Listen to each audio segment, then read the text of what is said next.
Hey, everybody. Welcome to episode 48 of Power Bombshells. I am Sam. That is Mel. We're here talking about the wrestling that we watched on TV, and I'll be talking about some of the wrestling I saw in person this week.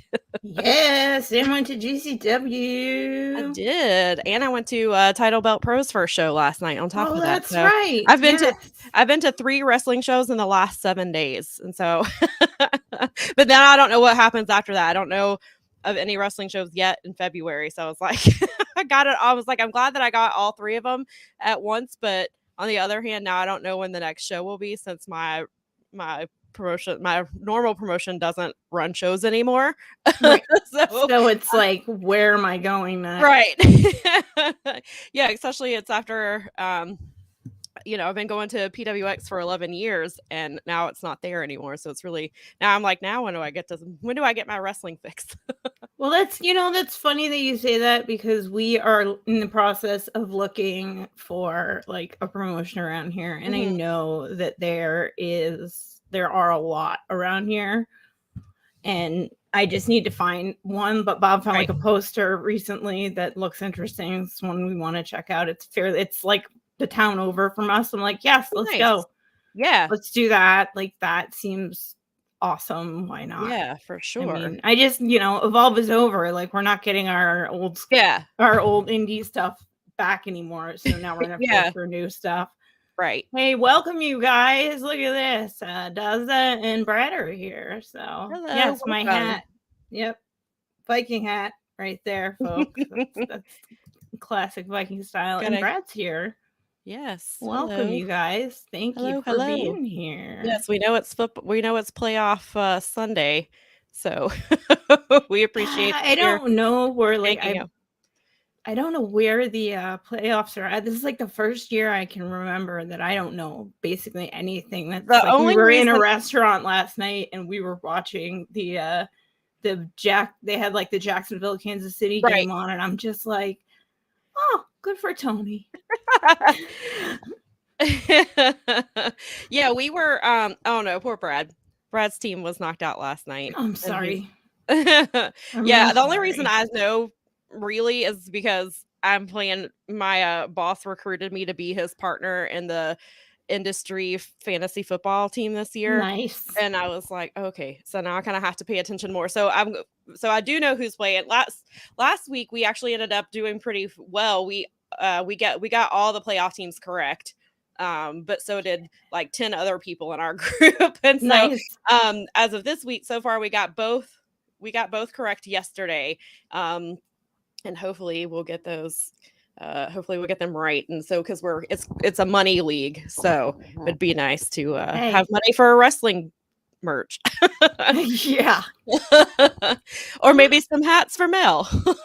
More hats for me always. I mean, I've got plenty, but I can always use more. Awesome.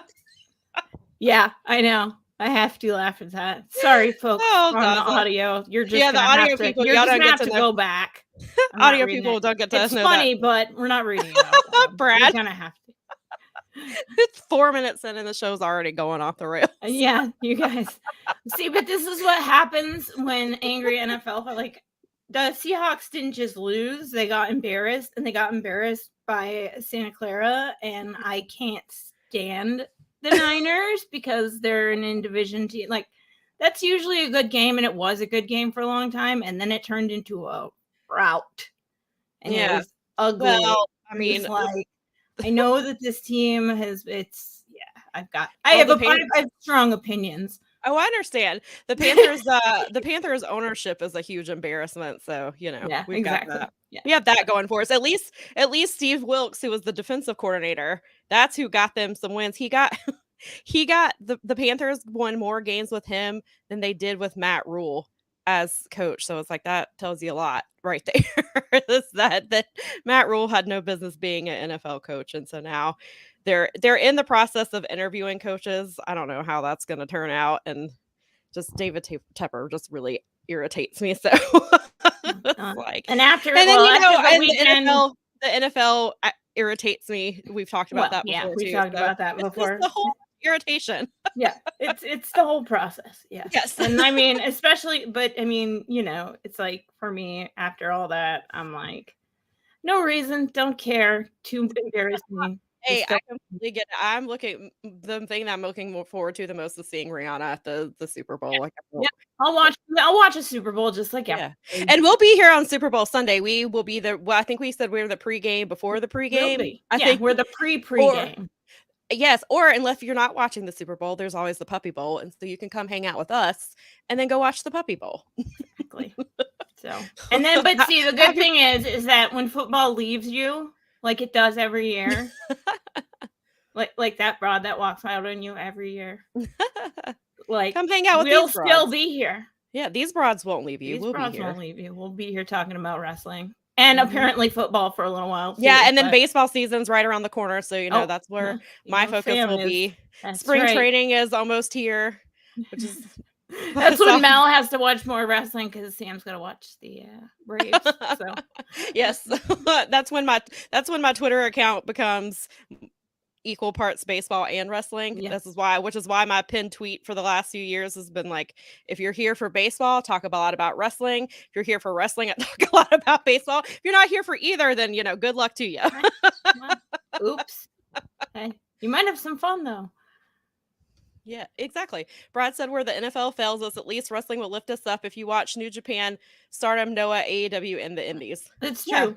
Exactly. I've got to get caught up on yesterday's show. I saw some of the for the New Japan show that happened. Yeah, I haven't. I saw the clip that everybody saw that was going around yesterday with Okada. Yeah, which I have never seen Okada because I started watching New Japan. Trying to remember 2018, maybe 2017. I think it's 2018. That's about the time that I started. Somewhere right in there. And so I have never seen, I think somebody referenced that Okada hasn't been like that. And now I can't remember what the reference was, but I don't think I have ever seen Okada that angry before. Like, it's really intriguing because I'm like, where has this Okada been? Like, this seems like this is an Okada he doesn't want to come out. And yesterday, when just a rogue kick to the face brought it out, and then he pushed the camera person in the back, or pushed the camera away and called him a bastard, and was like, "Get out of my face! Don't film me right now." Yeah, I was like, I've never seen this side of Okada before, but I am very intrigued by this. I know. I was like, oh my god. I was like, whoa. I was like, I didn't know that Okada existed. I thought he was about to turn into Murder Grandpa. Yeah. And yeah. No, it was he was gonna channel his inner Suzuki. Capable of that. I was like, whoa. Yeah. He flipped a switch real quick. I mean, understandably so. Getting kicked in the face like that. Well, even if it was an accident. Yeah, I mean, that's a hell of a botch. Yeah. And on top of that, you have, because it's an interpromotional thing, like, it was not a New Japan wrestler who did it. Right. It's a wrestler from another company. And so that's like, I'm the champion of this company. You are not going to embarrass me like that. You are not. And he was like, I'm going to put you in your place. He certainly did. Yeah. Yeah. Oh my God, that was amazing. I'm very excited to watch everything that surrounds that whole event. I have a friend who's been avoiding the clips, he knows they're out there, but is avoiding them because he wants to see the show. Yeah, I'll blame him. Couldn't help it. It was it was sent to every Slack group you're in. Folks. Yeah, it was. I think I saw it in my timeline, and I sent it to the group chat. And then I saw that. Then I think I saw that it was in all the Slacks. He was translating all the commentary for us, so it was pretty fun. Yeah, appreciate that. It's always nice. Definitely. It's always nice to have someone who can actually understand how to translate Japanese, not Google Translate. Yeah, because Google Translate, which is funny because I screenshot something that Google Translate from AEW Japan earlier today, and I haven't sent it. I was gonna send it to Slack, but I haven't had a chance to yet. And it was Daniel Garcia, and he's fixing himself ice cream, and it's translated and said Daniel Garcia is a child. I was like, oh my God. I was like, is the AEW Japan account not a fan of the JAS? I guess not. It's really funny. The picture with it makes it even better. That's because he's got a bowl and he's fixing himself ice cream. So you'll have to share that to our Twitter. I will. I was about to say, I'll share it to Twitter and let you guys see it because it's very funny. See how good that was? Okay.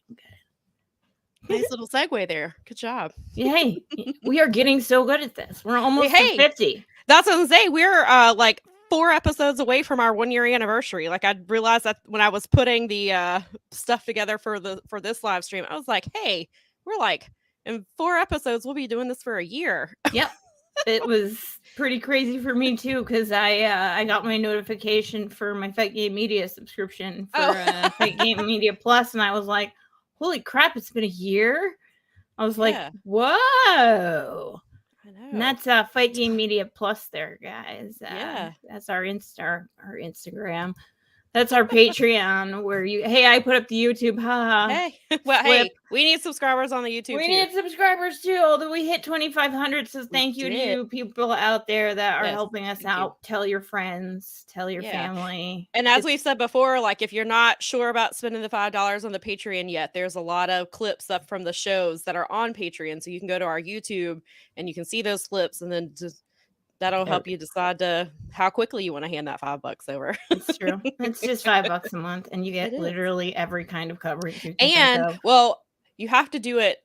You have to hurry because the episodes aren't on there long. But if you subscribe to Patreon and you go to the Dynamite show from last week, you'll get to hear me and Mel because for the last 2 weeks. 2 weeks. If you go back to January 11th, we did 2 Dynamite shows. We got to babysit Jeff for 2 weeks. It was awesome. It was a lot of fun. I'm very interested to see what happens when Grandpa Des gets home. And maybe he'll give us satisfactories too. Yeah, maybe. Brad says if you pay for Fight Game Media yearly, it comes out to as less than $5 a month. See, that's what I did. There. Thank you. Yes, that's exactly what I did. I just paid it outright, and I don't regret. No regrets, as they say. It's well worth it, and I like a lot of the shows on there. And again, like Sam said, there's free feed available at the YouTube, which is /Fight Game Media or at Fight Game Media. They're doing ads now on YouTube, which I think is kind of cool. I mean, well, we're at Fight Game Media literally everywhere. Way to get on board 5 years later. Facebook's been doing. Facebook got ahead of it. It's like, if Facebook beat you to something, you should probably think about where your life's at.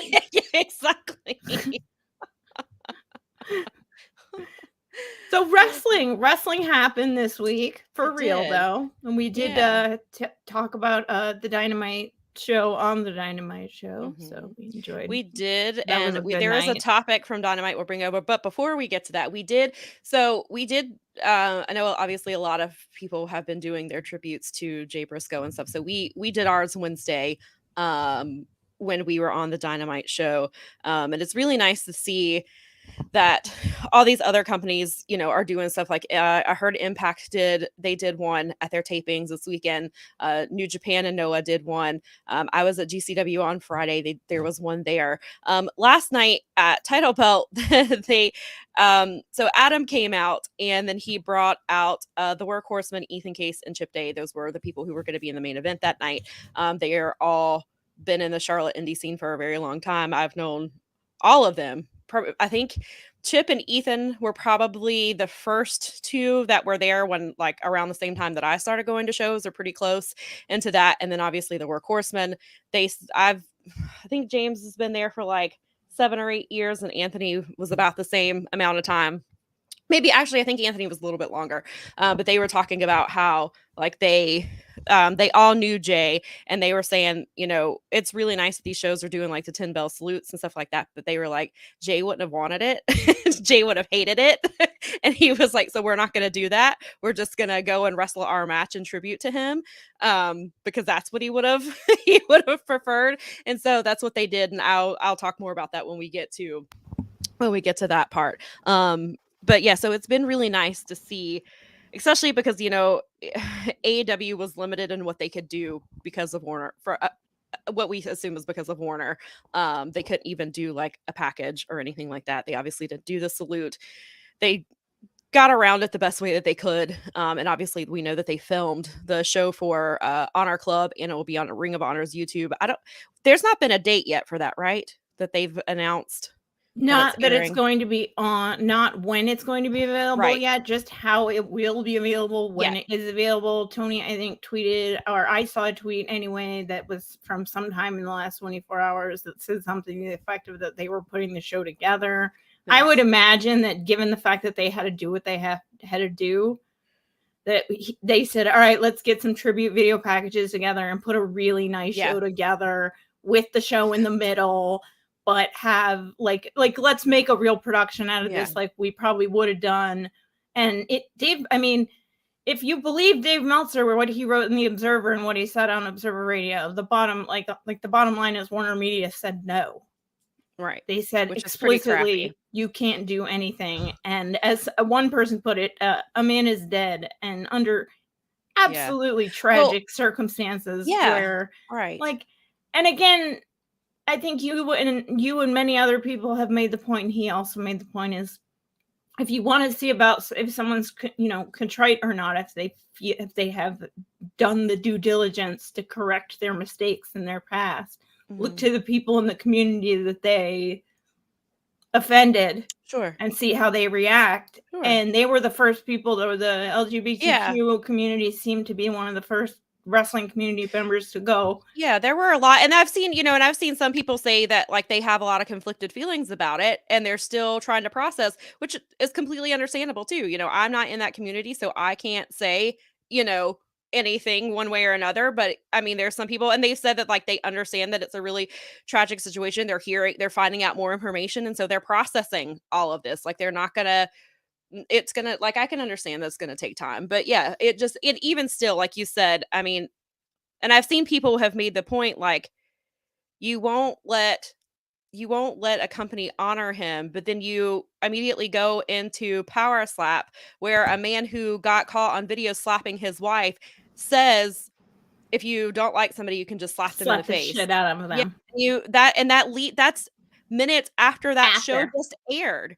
And then people have also made the point that Warner Brothers is standing by an actor who has caused a lot of issues, has been arrested several times. They're apparently moving forward with the Flash movie that this person is in.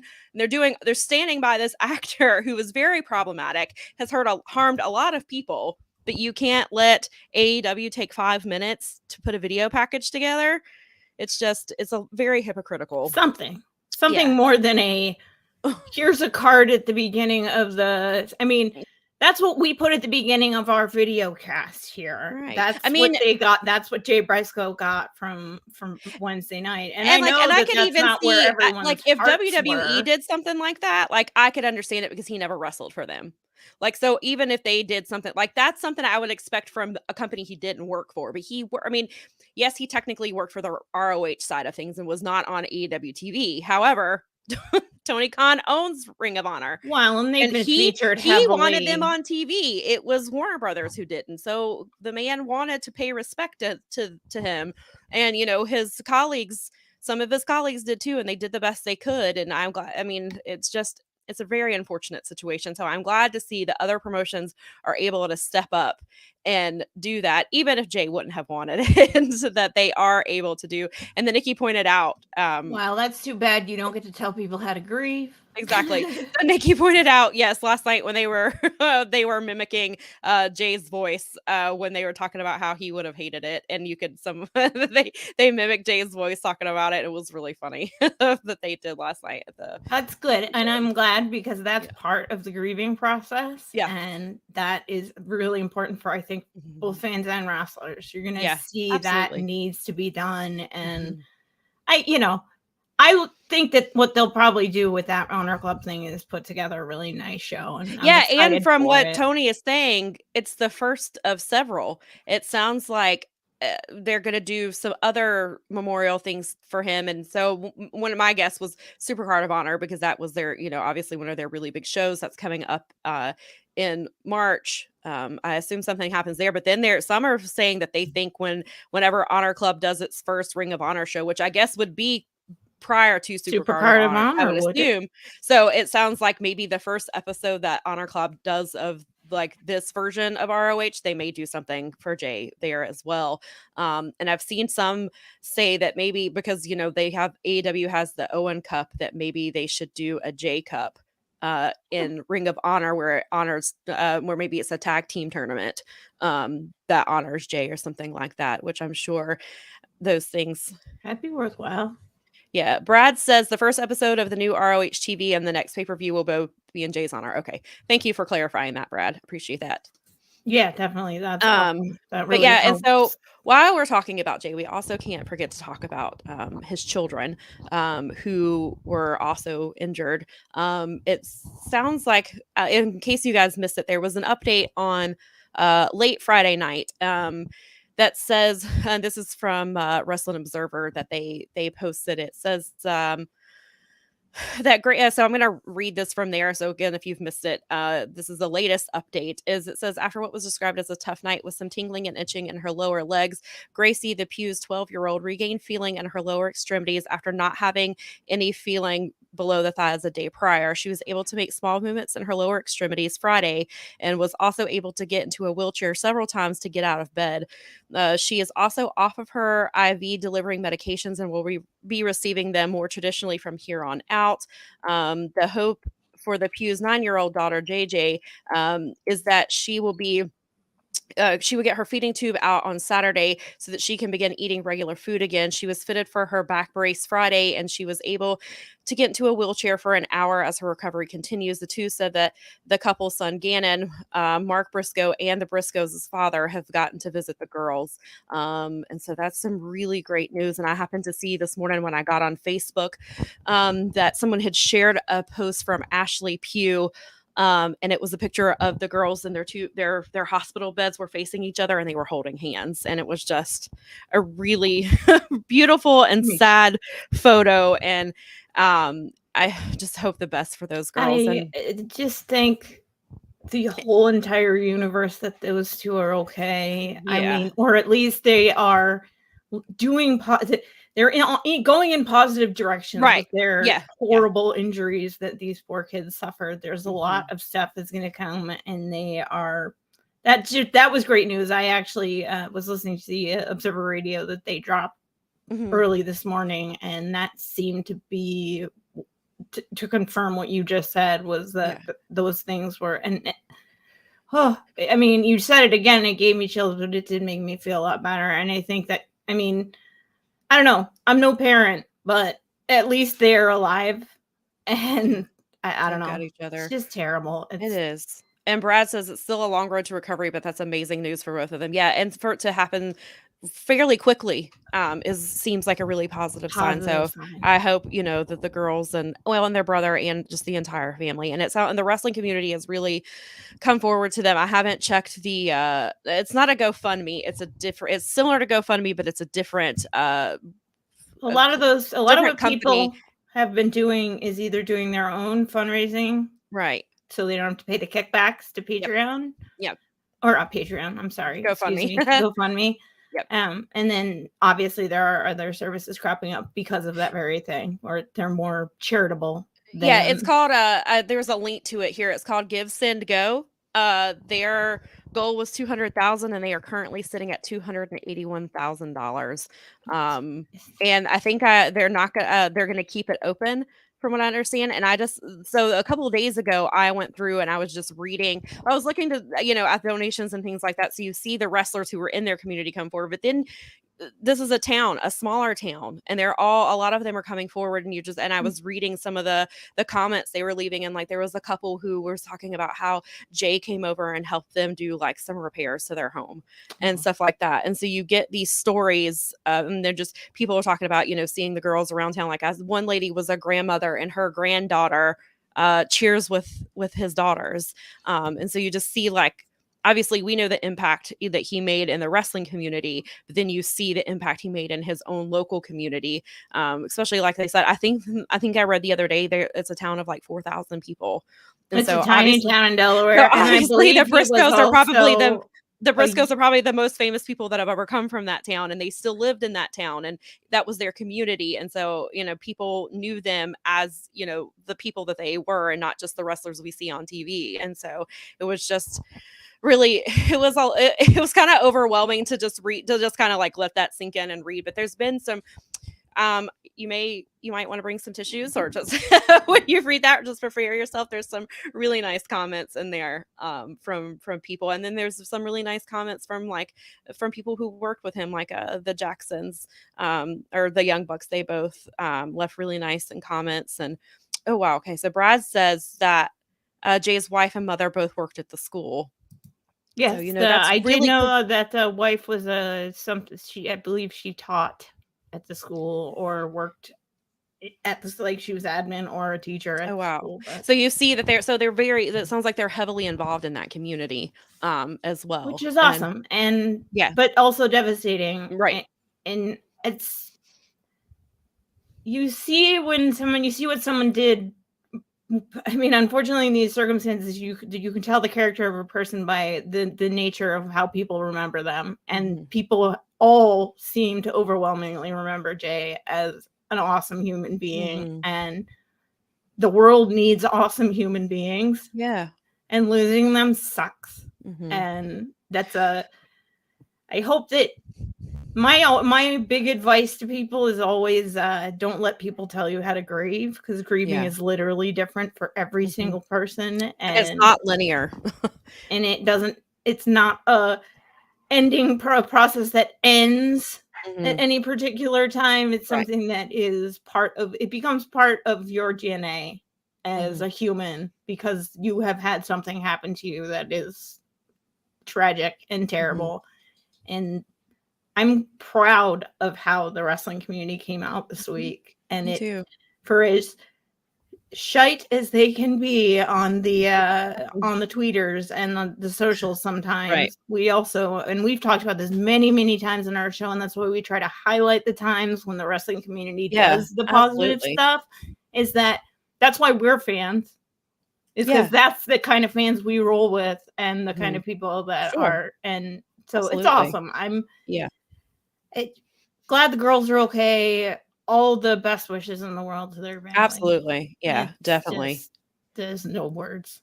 No, not at all. It's a very tragic situation all the way around. And so I just, I'm glad to see the wrestling community come together, because it's gonna take a while. Especially, and then at least, we've got some things coming forward to see how, they honor Jay within AEW and ROH moving forward, and what they do beyond the initial, first couple shows that they do. So it'll be, I'm very interested to see how that goes. But, like you said, definitely our thoughts are with the family and everybody affected by it, because he affected many people, it seems like, for sure.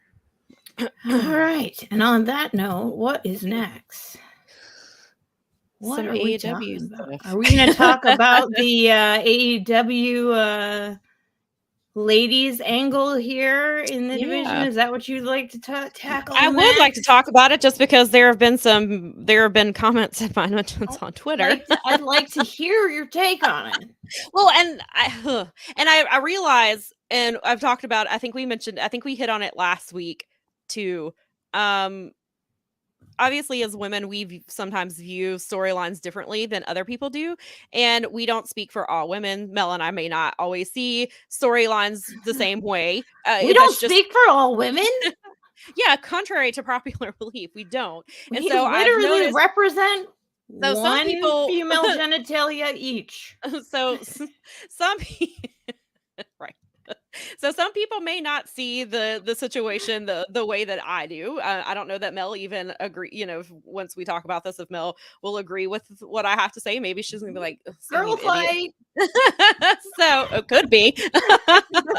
So this week we got more towards the the way that they're angling the AEW women's division, at least on Dynamite. Prior to the women's match, there was a promo, or it was a video segment of Toni Storm, Saraya, and Shida.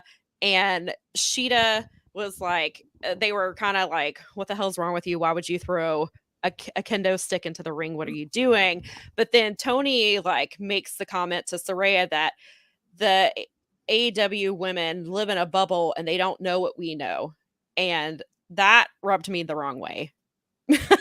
and that's my issue. So then and I'll get back to this in a second. So then we see the match and it's Toni versus Willow. Toni wins. They beat the crap out of Saraya gets in the ring. She starts attacking Willow. Toni attacks Willow as well. Shida just stands there because she doesn't know what to do because she's obviously caught. She was already told she was scorned. She was told to stay backstage. She was there, and then Ruby comes out and she saves Willow because Willow has been her partner. However, they seem to be setting this feud up as AEW Originals versus ex-WWE wrestlers. I don't know if they're like, because remember we mentioned a few weeks back where I actually said it just randomly because I realized that as we were talking, I was like, well, that would be all WWE women versus whatever. And I wasn't like making some sort of like, prediction or anything. I was just saying that would end up being that way. And then we sort of got that, and it reeks of an invasion angle a little bit. Which I guess isn't horrible. It's just depending on how they go about it, because which is Brad also brings it up, and I'll get to Dawson's comments in a minute, because the feud is not the problem. It's how they're going about it, which is what Brad says. I don't hate the idea of the story, but they're going about it the wrong way, which is how I feel about it. I don't, because Saraya already got some heat in her program with Britt when she said, she's like, what have you ever done? You've only been in AEW. I'm like, ma'am, they're paying you to work in this division, so you're here. You could have gone back to WWE because apparently they wanted you back. So, and then she gets into this whole, I've wrestled in Japan, I've wrestled blah, blah. Like, of course, yes, she has done all those things, but to take away, AEW has already had an issue with their women's division. It's been their biggest flaw, or one of their bigger flaws, has been how they present the women. They can't quite get their footing. It seems like the last few weeks, they've really been on a roll with things. They've really seemed to pick things up. And then I feel like this kind of takes it back a little bit, because it is very, it comes off as very Stanford to me. It feels like Saraya is relying on what she learned in that company. And then you've got, and another interesting point is WWE treated Saraya terribly. They treated Toni terribly. Toni straight up left. She just Toni terribly. And Toni got on a plane and didn't come back. And you're sitting here, so it just feels like and the question is, and so Daza pointed this out, is if Ruby will join up with Toni and the three-way to assault Britt. That's where I'm wondering, there's so many things that is at play here. So there's the whole thing with Britt. And then where does that leave Britt and Jamie? Because if Jamie is not really an original, but she wasn't WWE either.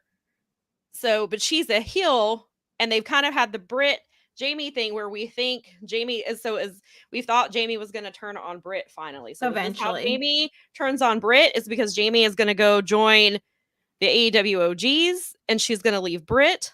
And then Ruby obviously is ex-WWE as well. So does she stay with Willow, or does she go on this side?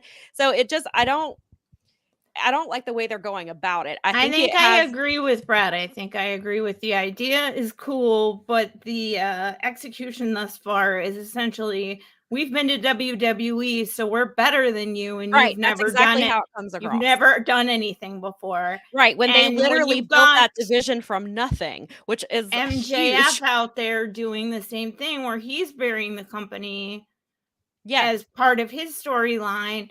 Right. It's not a good look right now. Like, I don't like it. It's like, you should be talking about AEW.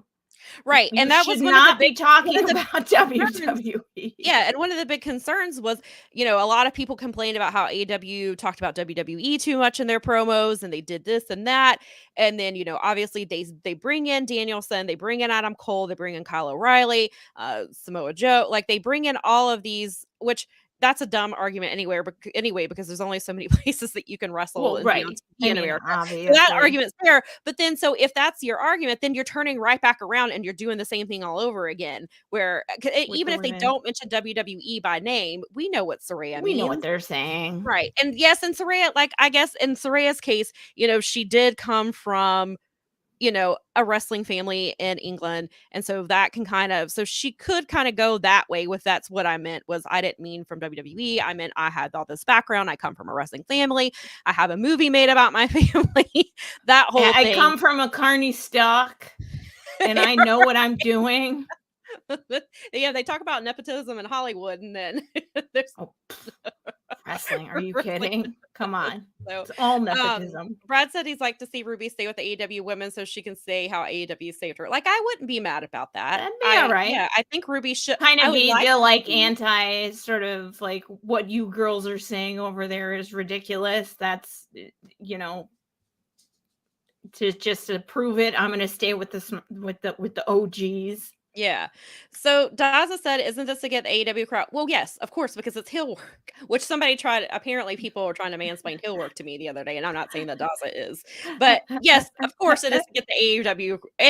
That is the point. And they are stuck up snobs. And yes, and I get all of that, but I don't think you have to lessen the division you're in to do that. Like, you don't have to makes the AEW women's division seem second tier or third tier. And then at this point, we don't. So some people are wondering if this leads to Mercedes coming in and she joins the Invaders or whatever. But then if you're shitting on the women's division, why would Mercedes want to come to that? Like, if you look at it in that way, like, I get both sides. Like, I get where they're going. I just don't, like Brad said, I don't like how they're getting there. The execution and it does seem like this is how they're going to get to a blood and guts match, probably. Or some sort of that would be awesome. Like, that's not my issue. My issue is how they're how they're talking about the AEW women's division when that division has already struggled. People constantly accuse Tony of hating the women. He struggles to do anything with them, and they start getting some momentum, and then it's now they have a good feud between two factions, and the first thing they do is go, "You haven't done anything, and we've been in awesome land." Right. We've wrestled everywhere. We've done this and we've done, like, yes, you have, but it just feels very condescending. And I don't like, maybe as the story progresses, maybe they'll get away from that a little bit. But the early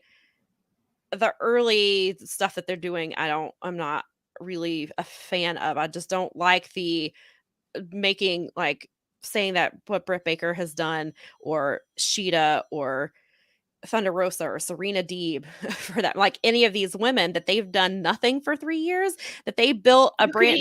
Mean, in some ways you could argue Jade, because for as much heat as she takes for that, like, people love her. They love her presentation. There's a whole section of people that aren't looking at her wrestling. They're just looking at her. Like, right. And, and I even wondered if she's 49-0 now, 50-0 is coming. We've talked about what happened when are they going to do the one. So what if Jade loses while this storyline is continuing? Does she go join the AEW Originals? Because she is very much an original. I mean, she has wrestled nowhere else but she could almost kind of like be a Jericho figure where she took over all the way and made like a faction. Good.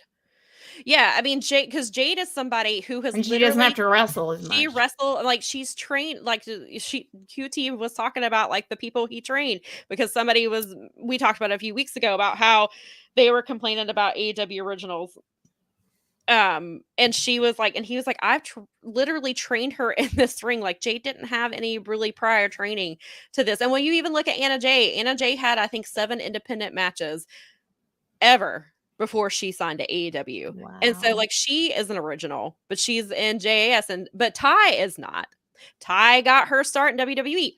Another woman they could not figure out what to do with in WWE. That was one of the biggest things, was how WWE presented Ty Conti when she was there, and she obviously used to Ty Mello now, but like that was a complaint then, was, that the Performance Center didn't know what they were doing with her, and then she comes to AEW, and she, before JAS, was seeming to be on an ascent, and she was doing really well. And so how do they get those women involved? Does Anna go to the original side and you see Ty over here? But, Anna's a heel. So does she go? So, and these two women may not be involved at all. They may just focus on, the women we're seeing right now and do the storyline. But then also there's where's Mercedes Martinez? I don't know that she wrestled, she lost her title and has not wrestled since. So and she was ROH for a really long time. And so, does she come in? You could argue that she's an AEW original. Didn't she an indie show recently? Was she? I don't know. I feel like I heard she may have, and I may have missed it. It's possible. I just feel like she wrestled somewhere recently, or I heard someone say, because her name, obviously, it's a flag for us. So it's one of those things, when I hear her name, I'm like, yeah. So Daza says Jade coming out and standing with Britt, Jamie, Sheeta, etc. would be a huge pop. I agree. Tend to agree with that, because I think it would be kind of different and surprising, and I don't know if people like love it or hate it, but that would make it better. Yeah. Would do exactly what it's supposed to do. Yeah. So Daza says, I think that whatever they're doing with the Hills and Faces alignment shouldn't matter, like when WWE did the feud with Nexus. Okay, yeah, I can see that. And so I guess that does kind of go out the window in this situation, especially when AEW, when these women are being attacked for not doing anything, which it also reminds me a little bit of the Ronda Rousey bullshit about how when she was calling people do nothing bitches, which drove me insane. And that feels like that's what they're saying. And I don't like it. I do not like it. Like, you've got to figure out a way to get around this without cheapening what the work of the women who came prior to them, who have been here since day one or pretty early on. Like, they've got to find a way to get away from that part of the story. And I think the story will be better. Like, I like the possibilities. Like, I don't hate, like, I think there could be so many cool things that come out of this. And then we get feuds afterwards, hopefully. And we're getting more women involved and getting more women TV time. Like, I love all of that. I just don't like the part of we're ex-WWE, we're better than you. And you haven't done shit. So here's the thing, is that primarily it's men that watch over women. So I wonder, and this is just wondering out loud, I'm not accusing anybody of anything, if they're going this route because it's more something boys would react to than the girls would. See, that's just, and it could be. Well, but good with the bad, at least they're paying attention, and they won't get up and leave during the thing, and they'll give women's wrestling a chance. And that's right. I'm wondering, I'm not saying that's right or wrong, but I wonder. Maybe they should consult someone who has helped run women's divisions before. Like maybe somebody named Maria. Woman? Maybe Maria. They ask her how to handle this situation. I don't know. Maybe. Can a woman really handle that kind of decision making? Oh, and that also reminds me, speaking of women who make decisions. Sorry. That's funny. I'm totally kidding. I know you are. Somebody made the comment. I didn't feel this way, but I can see how it may have come off. Somebody made a comment that it felt like Stephanie McMahon when she said that she created the women's division. WWE is how that storyline, how that comment from Saraya and Tony, that came off to them like Stephanie McMahon had that vibe. And I was like, I didn't quite get that vibe, but I can see it. I can see it. And if they keep down this route, it's really gonna start looking like that. But yeah, so maybe it is. Maybe they are just laying into the tropes of women can't get along and they're catty and all this other dumb, outdated bullshit because that's what men are used to. Maybe it is. I don't know. Maybe they can. Hopefully they're taking as much liberty as they can. Jamie Hayter's like over with people, so let her do her thing. Like, let her have the mic like you would let Jon Moxley have the mic when he's champion or whatever. I don't know. They don't like to give her the microphone. Let her do her thing, or keep this thing going where she turns on Britt because she, whatever. Yeah, so that's what so are they putting that storyline on hold because we see Wednesday night? I don't know. It's long-term storytelling, so it's hard to tell. That story has been going on way too damn long, but where was I going with this? So Wednesday, yes.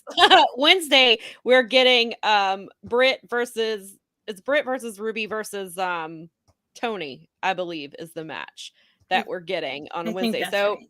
Britt is kind of she's in this story, but it's kind of been like, it'll be interesting to see what Britt does, because Saraya basically was attacking Britt once again by saying, like, you haven't done anything with this division, even though you helped put this division on the map. But sure, what do I know?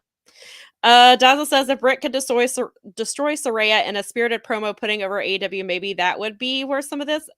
Maybe it depends on how it's done. I guess it could potentially. I mean, there's a lot of potential here. It's just getting there. Dazzle says we will get the new X-Men movies before we get versus Britt.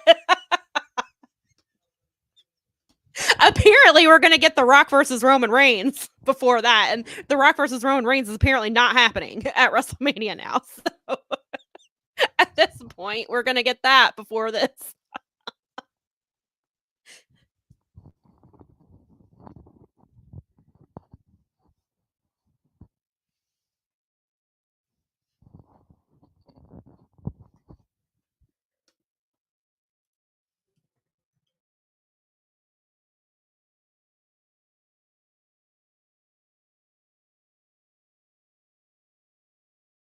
Did I lose audio? Can you hear me? Because I can't hear you.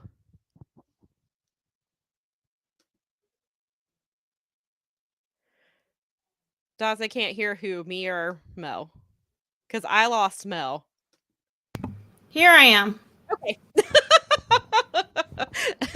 Thank you. Sorry. I thought it was just me. I was like over here messing. I'm like, I don't know anything Mel just said. You know what? It didn't really matter that much. So it does matter. It's. I mean, I was really sad about that X-Men thing. I was like, he's so right. And The Rock is not coming to Mania. And I think if he's not coming into Mania, he's not coming at all. Unless my theory is he's going to show up at WrestleMania to say that he bought WWE. That's really what's going to happen. He's going to be. We had a spirited conversation about this with Jim Valley yesterday too, about what's going to happen, because there's the sale and there's all these like outliers, and is it good for The Rock's brand for him to? I mean, yeah, because you're associating with Vince one day, Daza. One day. Yeah, and so they keep teasing us with it. Going back to The Rock, I think that's why I think he's not coming back. I think he's distancing himself because of Vince McMahon. Even had Vince not come back, he may still have been, just because, I mean, you don't want to associate with, well, most people don't want to associate with a predator. Well, he's got a brand of his own to protect. That's just the bottom line. But then John Cena went to Vince's birthday dinner last year, and there were pictures of them. So, there's that. And he doesn't seem to care. But yeah, I think even if The Rock doesn't have any personal issues with Vince, which I don't know, I can't speak for him, he does have a brand, like you said. He has multiple brands. He's got, and he has, he's got his tequila, he's got, the XFL, he's got a whole lot of things going on. And so I think, and then maybe the decision was made when Vince forced his way back in that he's like, no, I'm out. I can't. Well, and you don't know who this thing is going to sell to. So what you do today could affect your future, because you don't know who the future owner is going to be and what grudges they're going, because it's tangled webs in the wide world. I just thought about this. If he's with him not being there, I hope this doesn't affect The Rock's daughter, because she is employed by WWE. She's currently whole Regal thing. So she's currently out. I believe she had surgery, and I believe she's out, and so she's not. I believe she had surgery a couple months ago. But so there is kind of that little bit of a concern there, is because we know how petty and vindictive this man is.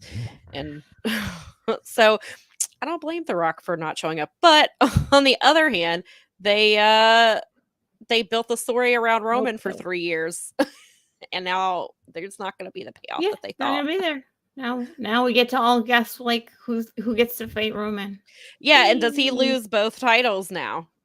That's been and they kind of made it seem, because I don't think The Rock versus Roman Reigns would not have been a title match. I don't know why people think it would have been. Like, it's not going to be a title match. It couldn't have been, because The Rock probably isn't going to take the. I mean, he's not going to take the title. He's got right. It would have been one time. But is The Rock? And would you bring The Rock in to lose? Like, I don't think. Yeah, so. Right. Yeah, so I don't think he was, and so it seems like I would probably just have Cody win.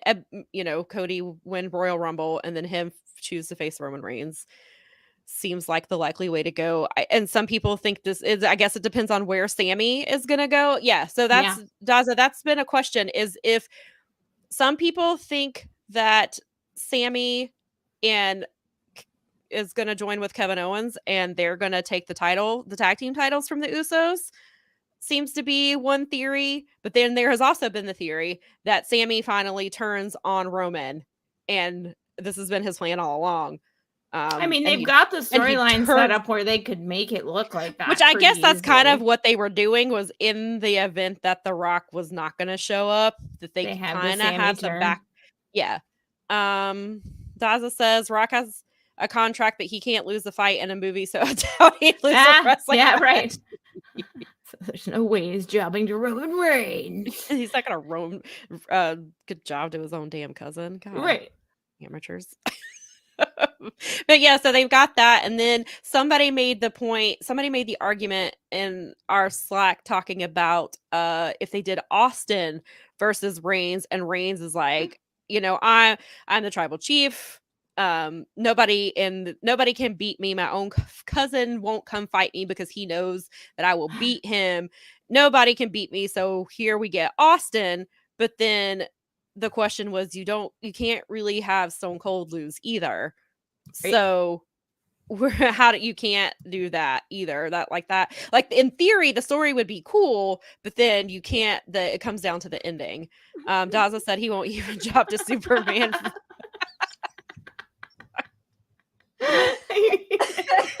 Nope. And he did not handle the fallout from Black Adam very well either. So, yikes. No. He probably needs to stay away from some of that stuff for a while. And I would think that, WrestleMania is a big deal. So, yeah. Who knows? That's fantastic. It just doesn't seem like it's, and I get the point. Like, some people are like, are they swerving us because it's 3 years? No. That's 3 year storyline. No, I don't think I don't think it's that The Rock is not in. Just because Josiah made the point that yes, even though The Rock is obviously super in shape, he works out all the time. Somebody said he works out twice in his REM sleep. But there's a difference between being physically fit and being able to wrestle a match. Agreed. And so those are two completely different type of things. The Rock hasn't been in a wrestling ring in a very long time, as far as putting on a match. So there is that. I think that's kind of a cop out as far as the reason why.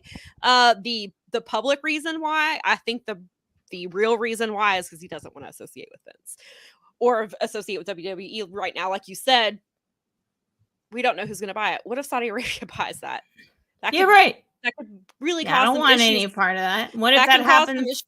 That could really cause some issues for The Rock and his brand and the movies he makes and the things that he does. So, he's smart to kind of be like, nah. I don't see that being a reality. The purchases that Rock purchases, and from everything that was reported this week, is that he's out. Like, he's not coming to WrestleMania. So we'll have to see. I'm gonna pay attention from Rumble to Mania. Yeah, I had planned to pay attention some more, but Vince pretty much just ruins everything. I know he's ruined it, but I'm still. Not saying I won't tune into the Rumble because I may still tune into it and I'll probably still watch WrestleMania. I just don't really want to. I don't really want to give this man any. Like I wasn't gonna go to NXT in Charlotte next month anyway, but I'm certainly not going now because he's definitely not getting money. Oh no, no. Certainly but not. I mean, for me, it's kind of like it's already paid. It's a prepaid deal because it's part of my Comcast subscription. Yeah, and I don't have a Peacock account. My friend does, and then I just use their login. So yeah, for me, it was like I wouldn't have it if it weren't for the fact that Comcast has it. So they just give it to me. Yeah, it's like all right. So yeah, so I'm sure I'll tune in. I certainly wouldn't be forking over any cash to anything like that. And speaking, I guess we'll bring this in real quick. Speaking of Vince, he did agree to some sort of a financial settlement with Rita Chatterton.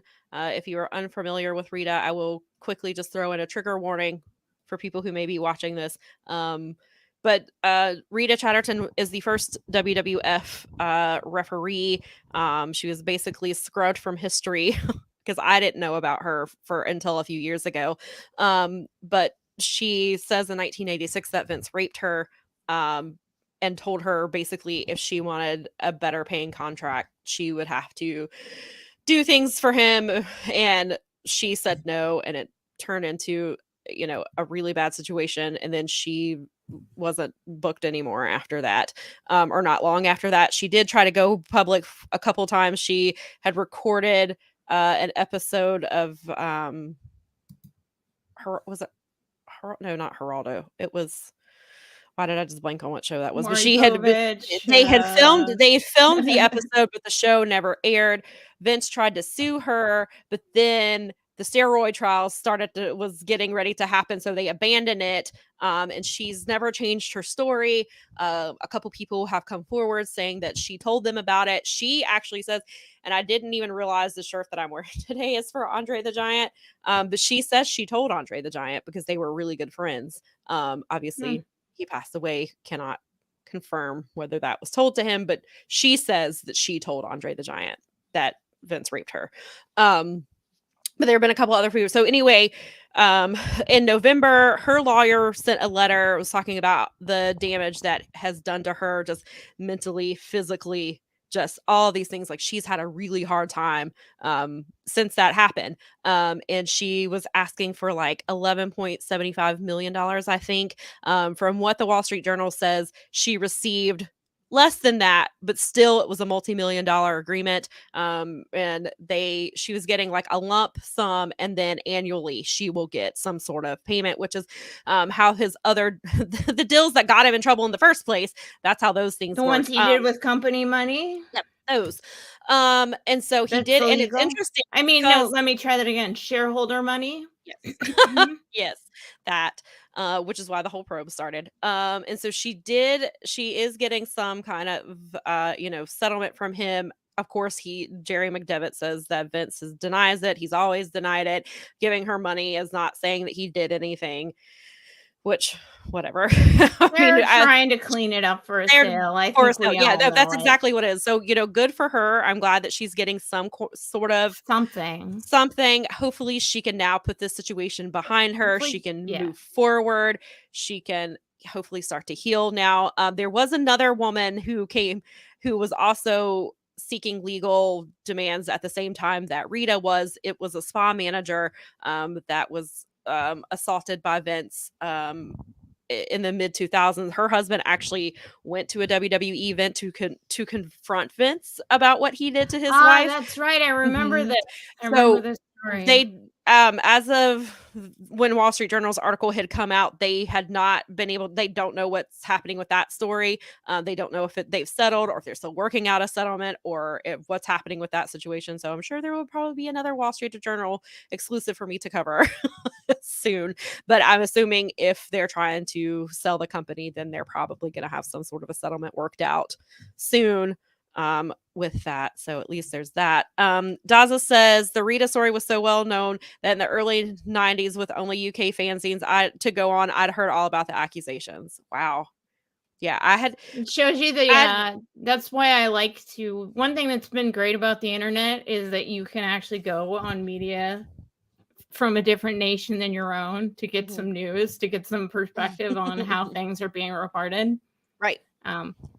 I was in Ireland during the 2016 election, and it was during the grab them by the you-know-what portion of the program, and it was very interesting to watch the Irish press cover that. Oh, I can imagine.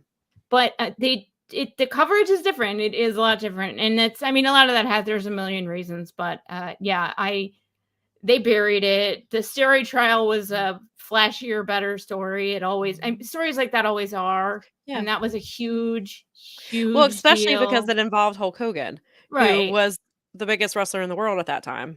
And so, I mean, they put out, this is kind of par for the status quo for how women's issues like this are handled. Well, and it just goes back to show you the information overload that they've put out now, which is designed to help you forget. Like, they want you to focus on the sell of the company and that he forced his way back in, but they don't want you to focus on why he had to force his way back in the first place.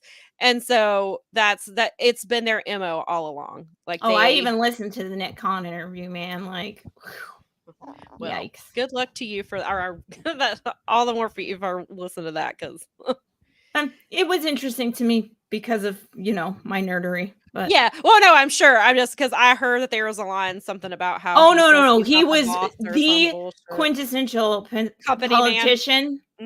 Yeah. He knows exactly what he's doing. Well, and considering too, like, not just that, he's been in this business for he's been in. He was a Hollywood agent. Yeah, so that's what the business I meant, entertainment, not wrestling. But so yeah, he knows how to politic and play the game. Oh, so. He is.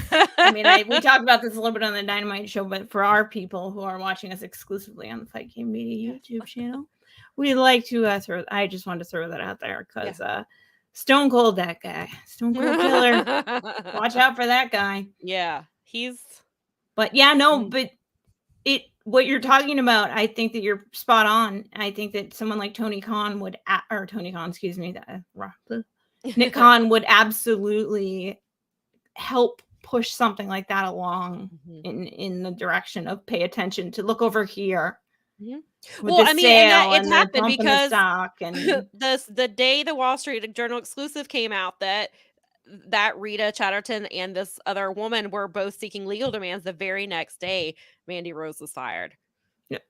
So, and everybody, but then Mandy Rose did her first public interview, and that afternoon Stephanie resigned, and then the whole thing with Saudi Arabia happened, and so Mandy Rose was buried and forgotten about. And people have said that, like, because I think even Brad said last week, like, he didn't even know that she did the interview. I only knew because I saw that they said that she, somebody in another Slack was talking about how she was going to be on there. And so I watched the interview to write about for Daily DDT. And so, but that just shows that, that's what they do. Daza said, when I think back with the Tom Cole and the Ring Boy stuff, the steroids, it's amazing that WWF survived these scandals. I think it's the time frame. That's why Vince keeps coming back. Jim Valley made this point too, is that he gets away with it all the time. He does. Right. And I think that it happens because it happened in the 80s. Because I didn't know about the Tom Cole stuff until a few years ago, because I read the stuff that Bix had put together, this report about it, and that's how I had heard. I had never heard that story before.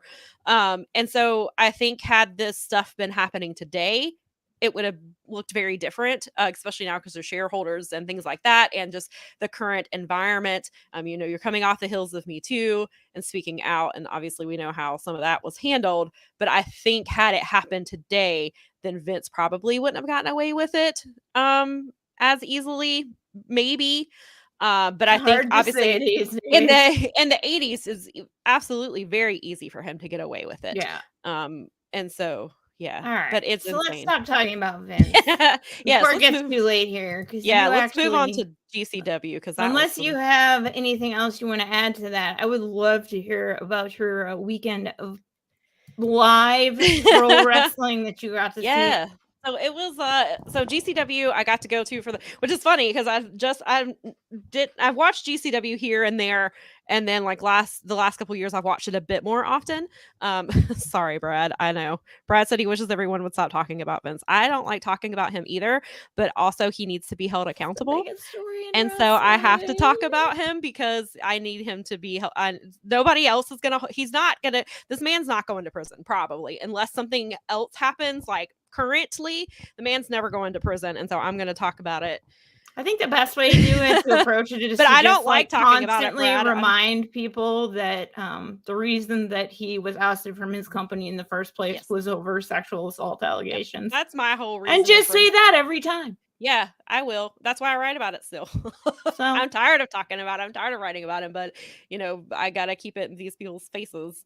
I'll help do it if I mean, I can't wait. I can't wait for the my puke shot when he shows up on television. Let's move on to GCW. We'll go back to that. Belt Pro. Yeah, so GCW. So I got to go to my first show in August. I didn't expect them to be. Nick Gage did say, we'll be back to Charlotte, and so what Nick Gage says goes. But I didn't think it would be this fast.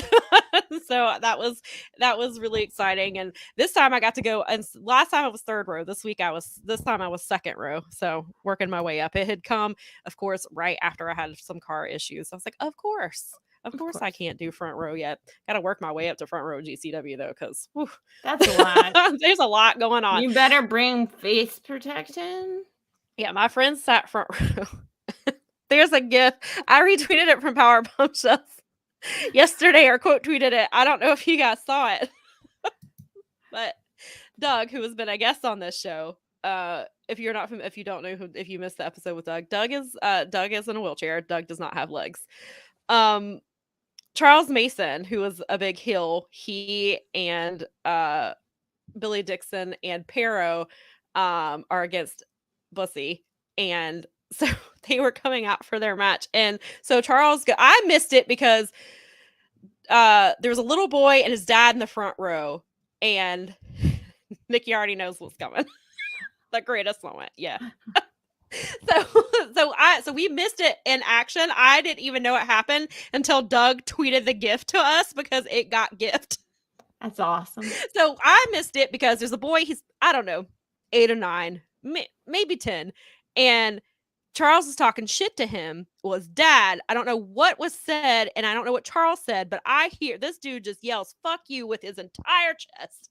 Billy Dixon has to step in between them. So I'm seeing, this is literally in front of me.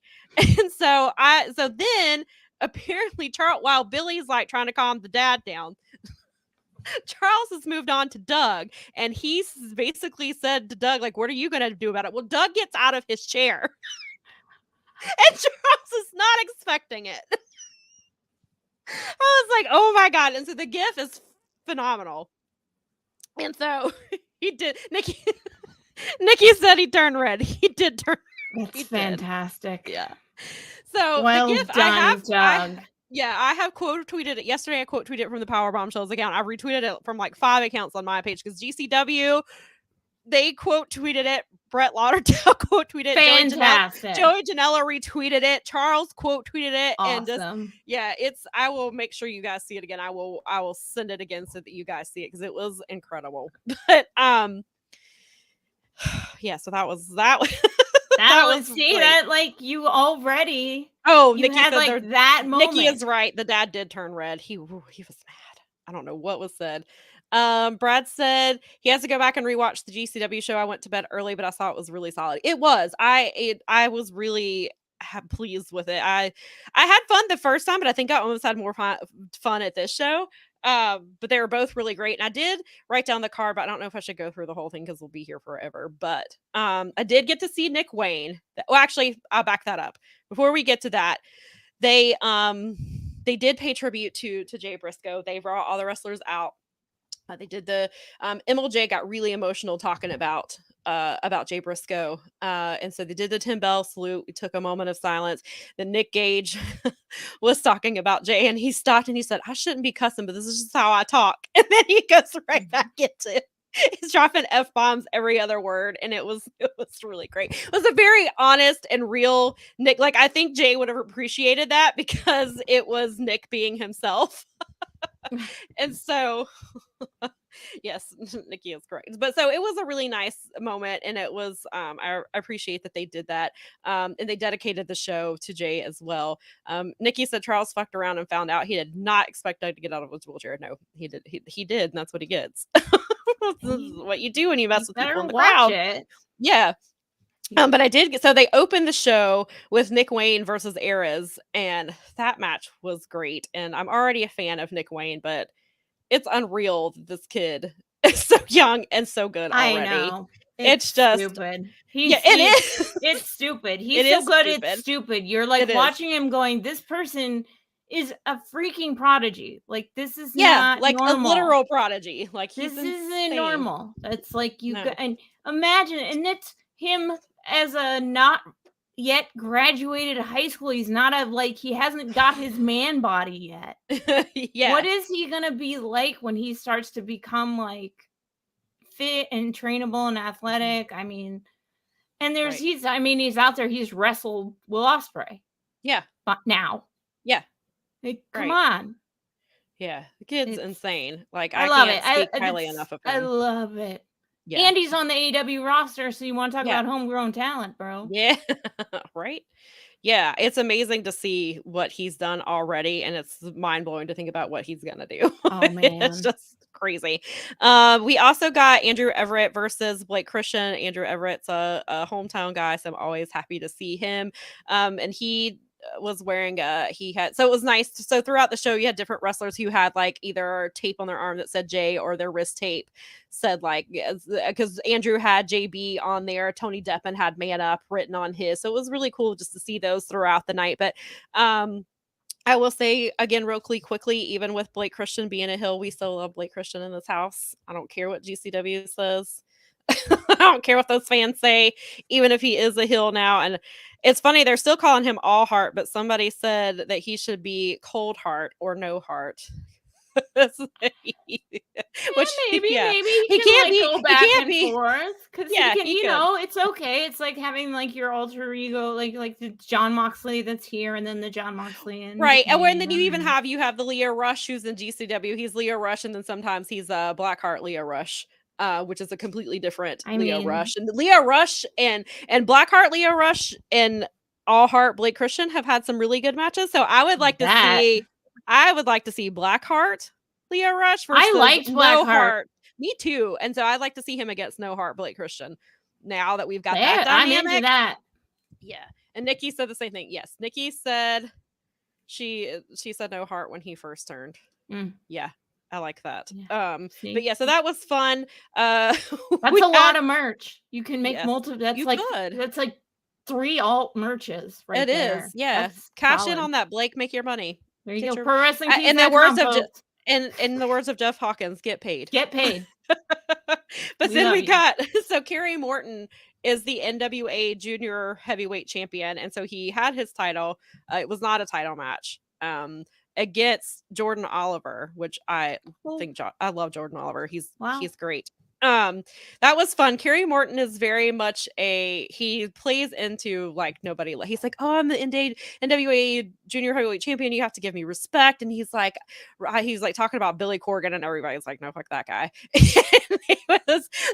And so he played that up. Oh, and then he had a broken wrist, so he's wrestling with a cast on, and he's like, oh, basically was like, oh, you have to feel sorry for me. And he definitely played up like that type of stuff. It was a really solid match. Jordan actually got the win, which was really funny that they pinned an NWA guy.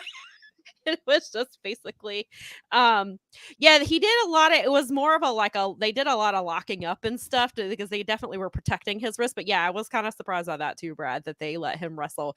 But it was funny because Jordan just he told him after he won, he told him to suck it, and it was just really funny the way he went about it. It was fun. It was a good match. I enjoyed it. It was just basically, I wish it had been a title match. I mean, I'm sure had it been a title match, then Kerry would not have lost, but it was still good fun. Brad says that Jordan is a favorite in this house. He's Kathy's favorite. I love Jordan Oliver. He's great. I really dug him. Yeah. Yes, and I always it makes it because I saw him when we saw him in August. I think I told the story then that he was walking through and I was pointing him out to Nikki and he saw and he waved at me. And so we were leaving Friday night and a guy that we know was helping sell merch, and when we were leaving, we were telling him bye, and so Jordan waved bye to us because Jordan was standing next to him. So I was like, Jordan always waves at me. You're like BFFs. Yes, we are. Jordan Oliver and Jason. Yeah, see? That's what I think. I we also got on this card. We got Cole Radrick versus Marty Champagne Garner. That is first name Sham, last name Payne. Wow. So, yeah. That sounds like a drag queen name, honestly. So Marty Garner is not that. Marty Garner is part of Omega Wrestling. So Omega Wrestling was started by Andrew Everett. I mean, not Andrew Everett. Andrew Everett has wrestled for Omega. It's started by Trevor Lee's father. Trevor Lee is now Cameron Grimes. It used to be like Matt and Jeff Hardy used to wrestle there when they were coming up. That's like where they got their start. Shane Helms wrestled there. A lot of who's who in North Carolina wrestling has gone through Omega. And then there was a while where Shane Helms was like putting on the matches. And that's actually, I was just listening to Matt Hardy talk about Jay Briscoe this week. And that Omega Wrestling is the first place that the Hardys ever wrestled the Briscoes, because it was after he was in WWE and he was with TNA. No, he was with ROH and Jeff was with Impact. And so they really wanted to wrestle the Briscoes. Like they knew them, but they had never gotten a chance to wrestle. So they called the Briscoes up and were like, can you please come down and wrestle and they wrestled at the Hardy Boys High School where they went.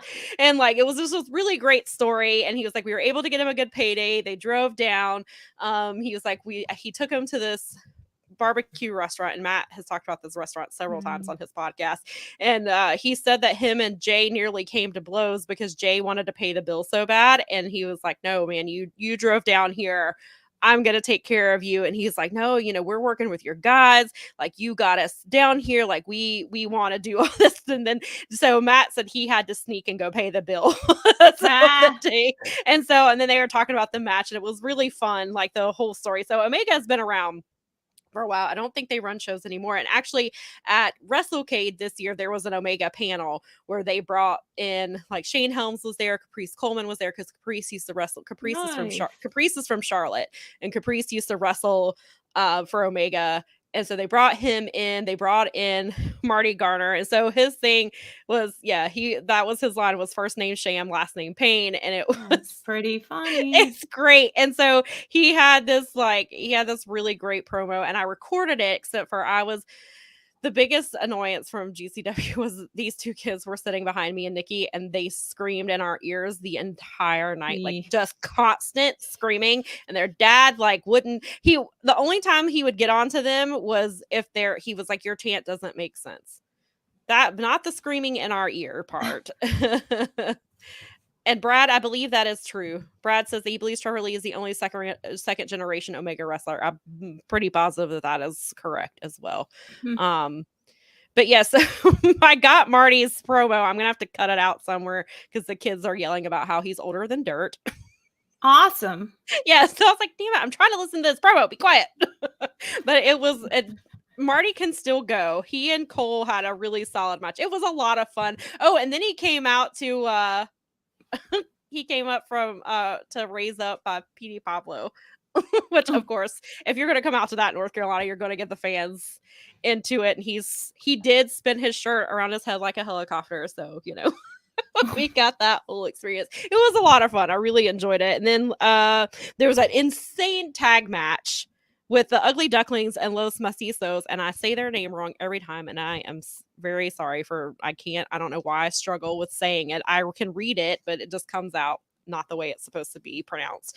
But that match was insane. That's where we got some weapons. We got people going through doors. They nearly murdered tiny little Lance Lude. So there's a Launchpad McQuack through the door. It was a awesome match. And so we're like, okay, we're gonna get an intermission. Nope, we're going to a scramble match. Oh my golly. God. Yeah, this show just was not. We did not get an intermission. We got maybe 5 minutes because they had to come tighten the ropes. They had to come tighten the ropes. And so people are out like at their merch tables, and then all of a sudden you hear Pussy's music start, and people are like running to the back. They're like, "Oh God, we're not in intermission. We got to go running back." So we did not. It was just like nonstop, basically. Other than that 5-minute break, it was nonstop, and it was fun, but it was a lot. And I was like, I need to breathe because it's just so much action. But the scramble, of course, Jimmy Lloyd was in it because you can't have a GCW scramble without Jimmy Lloyd in it. But I got to see Yo-Ya 2 weeks in a row because Yo-Ya got booked at DPW the week before. So I got to see him in GCW, and he's awesome. And there's a wrestler named Terry Yaki. Which is got a lot of roller derby / drag queen. Right. Yeah. Terry Yaki he was really awesome. There was a guy, I did not hear his name, and nobody could understand it. And I tried to find his name, but I couldn't. He had like on a half lucha mask, and it was like iridescent, and it was he looked awesome. I just didn't hear what his name was. But yeah, so this was a fun match. And actually a guy named Axton Ray won. Axton, I'm pretty sure he wrestled for Pure. Oh, well, that makes sense, Brad. Teriyaki is an AR Fox trainee. Yep. That makes perfect sense after what I saw from Teriyaki, because he was a lot of fun, and he did. Yeah, that makes complete sense. Now that I know that. Yes. But yeah, so that, but Axton and I think Axton just wrestled. I want to say that he just wrestled on Elevation or Dark a few weeks ago. But Axton looked awesome in that match. That was really cool. So then after that, we go to the fake intermission. That was not an intermission. And that's Bussy versus Pero and Charles Mason. Got the Doug gif. That was a pretty fun match. Then afterwards, so Billy Dixon and Pero had turned on Effie several weeks ago, and like Billy Dixon, I think, is having second thoughts about his involvement with Charles Mason, because Charles is despicable, and he like made him kiss his boots after the match and was like, I helped pay your mother's hospital bills type of. That's why Billy is staying with him, is because he's using that. So it's an intriguing storyline. I've enjoyed it. The match was really fun, and of course I just love seeing, I love Allie, but I always love seeing Effie. And then, so the next match was Tony Deppen versus Ricky Morton. So we got Carrie and Ricky on this card. Right on. Ricky is still very over with the crowd. This was actually Tony Deppen's first match in North Carolina, which is crazy that he's never wrestled here before, as long as he's been around. And so that is weird. Yeah, so he was talking about, he's like, this is my first match in North Carolina, and I'm wrestling Ricky Morton. And you got to hear We Built This City, which is the worst Starship song ever. I don't like that song. But it's a great song for him to come out to. Yeah, it works. Every time, it's so funny because there's been all the music controversy that we've had over time at the Fight Game Media Group there, and it's not controversy really, but it's like, I always think of because at one point, like, Paul had even said something, this person should come out. And I swear Brad and I probably were the first two people like, Tony Deppen comes out to that already. Oh, wait, I do remember that. Yes. Somebody does come out to it, okay? Yeah. He's not a GCW historian. So yeah, he is not what a do you GCW do? Historian. Yeah, you just gotta teach him. But that was a really your lane, bro. Just kidding. I love you. He's never allowing us to babysit on his show again. That was probably true anyway, way before I said well, that's true. Yeah, he may not. He's not going to give us satisfactory. He's like, I regret my decision. So he does regret it. he regrets. He regrets. Hashtag regrets. But yeah, so Tony Deppen, he cheated to get the win. What? Not Tony Deppen? No, never. I'm shocked. You should be very shocked. Everybody was shocked. So then the next match was probably next to the main event. This was my favorite match on the card. This was the match I was looking forward to because it was John Wayne Murdoch who, if you don't watch GCW, is basically the king of death matches. Nice. Now. Which are not always your thing. So. No, they are not always my thing, but this was not a death match, but his partner was George South. Oh, of course. Of course it was. Yeah. Okay. And that is Sam's jam. Brad would like us to point out that Tony does not cheat. He takes advantage of the situation. Okay. Which is what happened here. Ricky Morton, he just took advantage of him, and he happened to get the win. That's excellent. So then it's the two of them versus SGC, which is Second Gear Crew. So it's Matthew Justice and good old Mance Warner. Against my guys Lucky Ali and Bojack. Nice. Against my other guys, Revolt.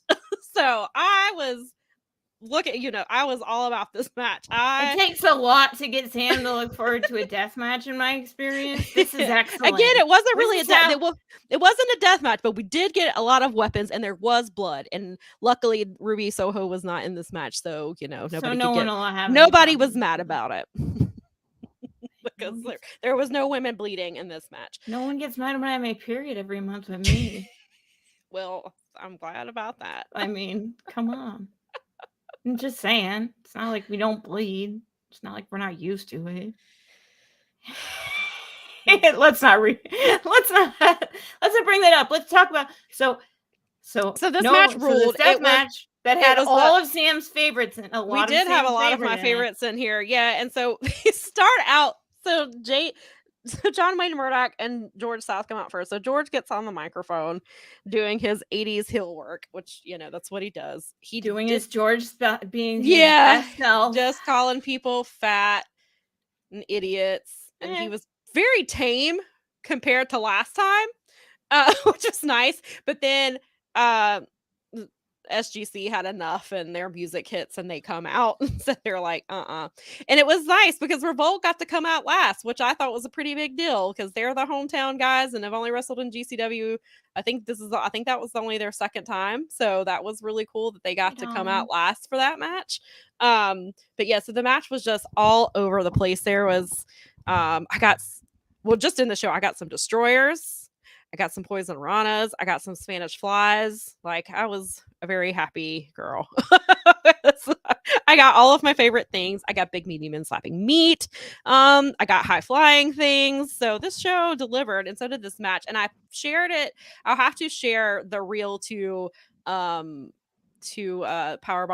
Insta story because Caleb Conley posted a reel from the match that had some of the just very brief highlights. Like, it was awesome, and it makes you just want to go watch. It just made me want to go watch the match again. But yeah, people were going through doors.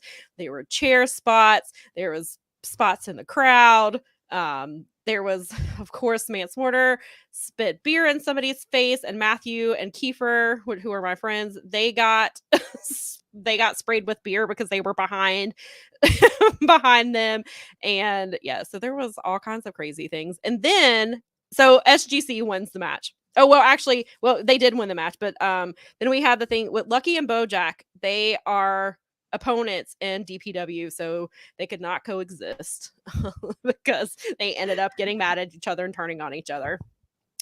There's also a clip I will share. Bojack did a dive on everybody off the ring, and Lucky, I didn't hear it the first time, but I went back and because Nikki asked me if I heard it, and Nikki says it's not just fire, it was fire. Nikki was like, I'm pretty sure Lucky screamed, and it was almost like the Isaiah Cassidy scream. And I went back and watched the video, and I caught it, and so you can hear him scream as his partner is going to jump on them. It's great. So I will share some video of that when I get it. But then after the match, there was an interesting situation. So Mance is standing like in front of me, but I'm 2 rows back, and he appears to be speaking to me, and I'm like, is he talking? And then Nikki didn't know he was talking to her, but then he looks at me, and Nikki and I are in Revolt shirts, so he clearly knows where our allegiances lie. So he told me, I'm pretty sure he said, come here, and I was like, what? I was like, why? And then he was like, and he said it again, and I was like, why? Because I guess it was not processing like what he was asking.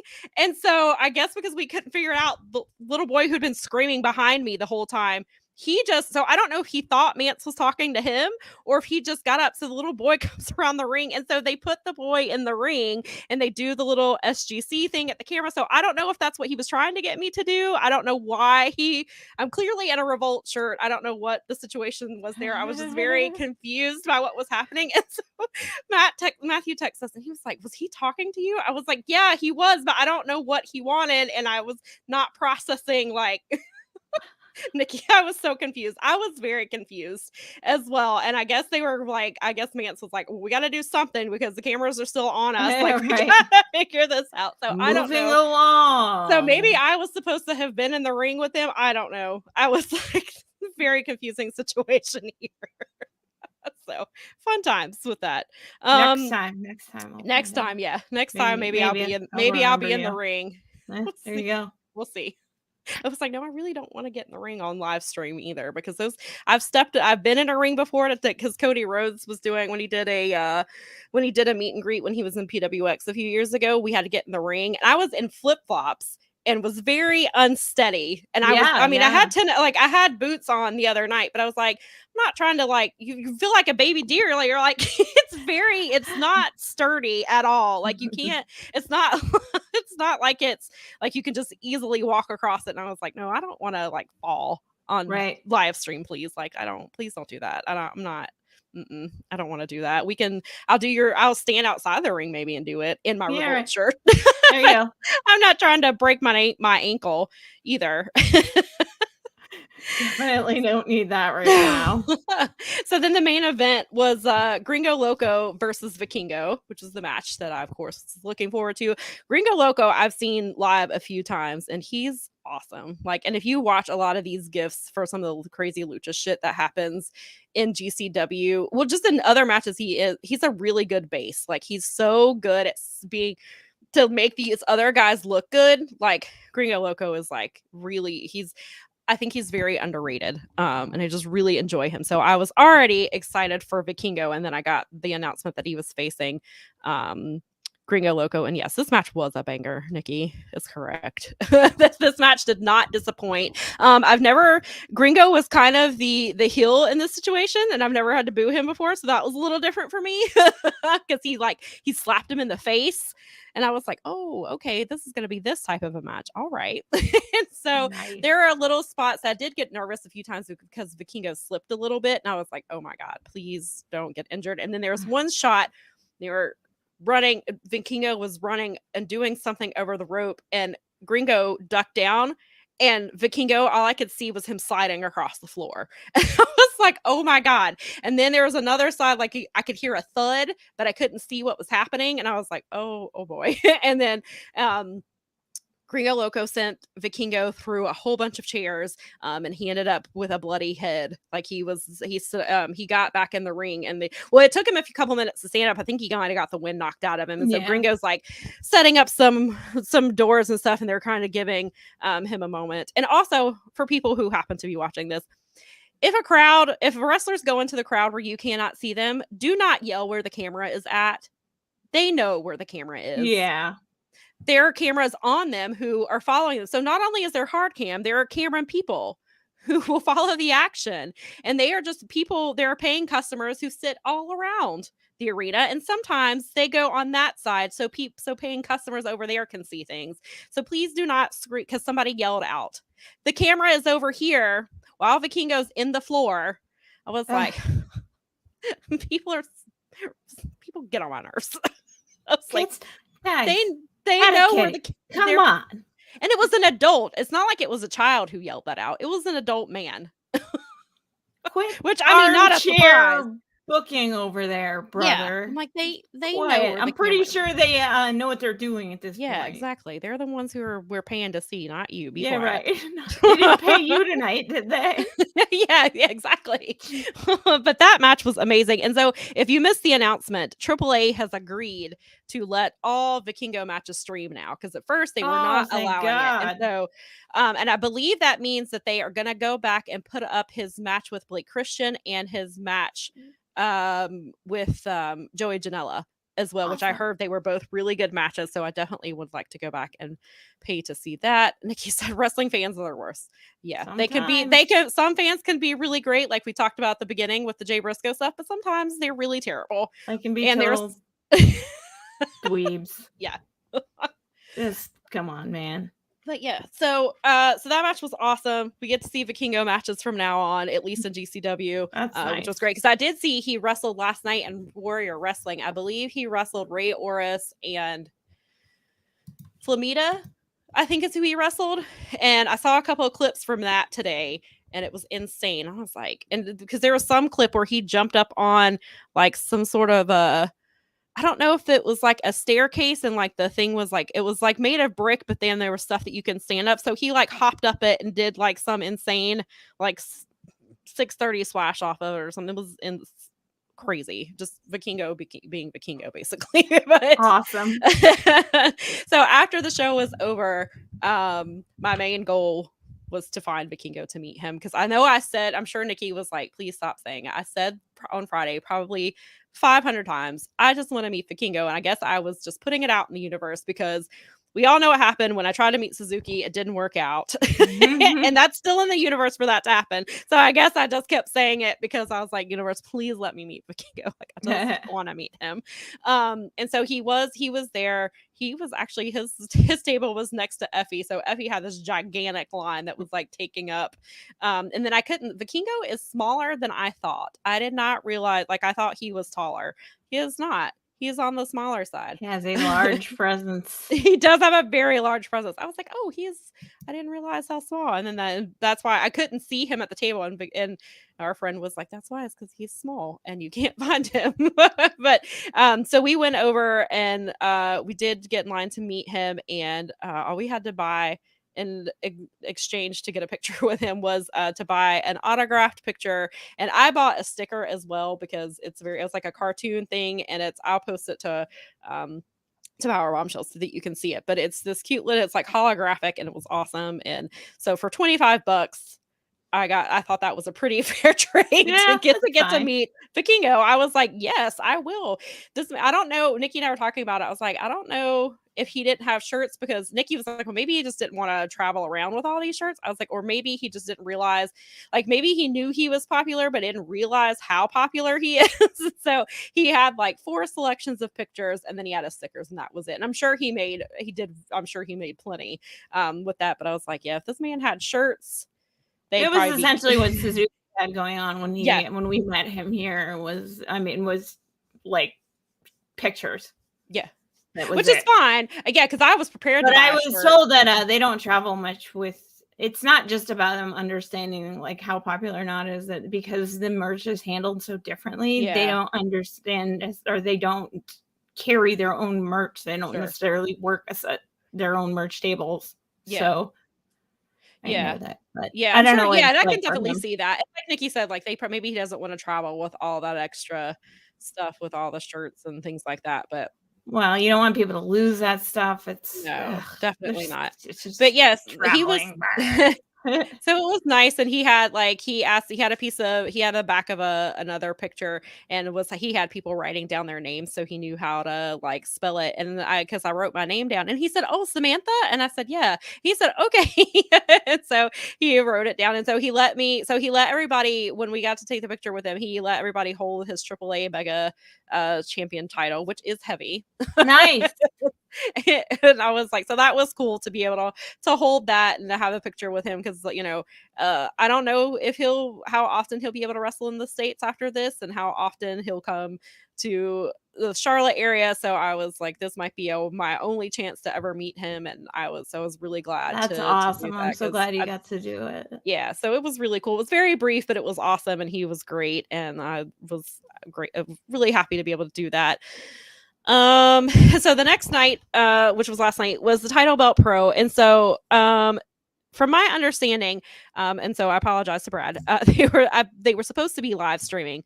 Brad said that he held, I think we both did it, that he held the NWA junior heavyweight title when I'm at Homicide. Those belts are legit. Yeah, I held Kushida's belt when he came to Ring of Honor, and I was not prepared for how heavy it was. And I was like, oh, it's so heavy. And Kushida laughed at me. Yep. He's like, yeah, girl, I carry this thing around all the time. they are not these little flimsy little things. They definitely, I mean, obviously the main NWA title is, what is it, 10 pounds of gold.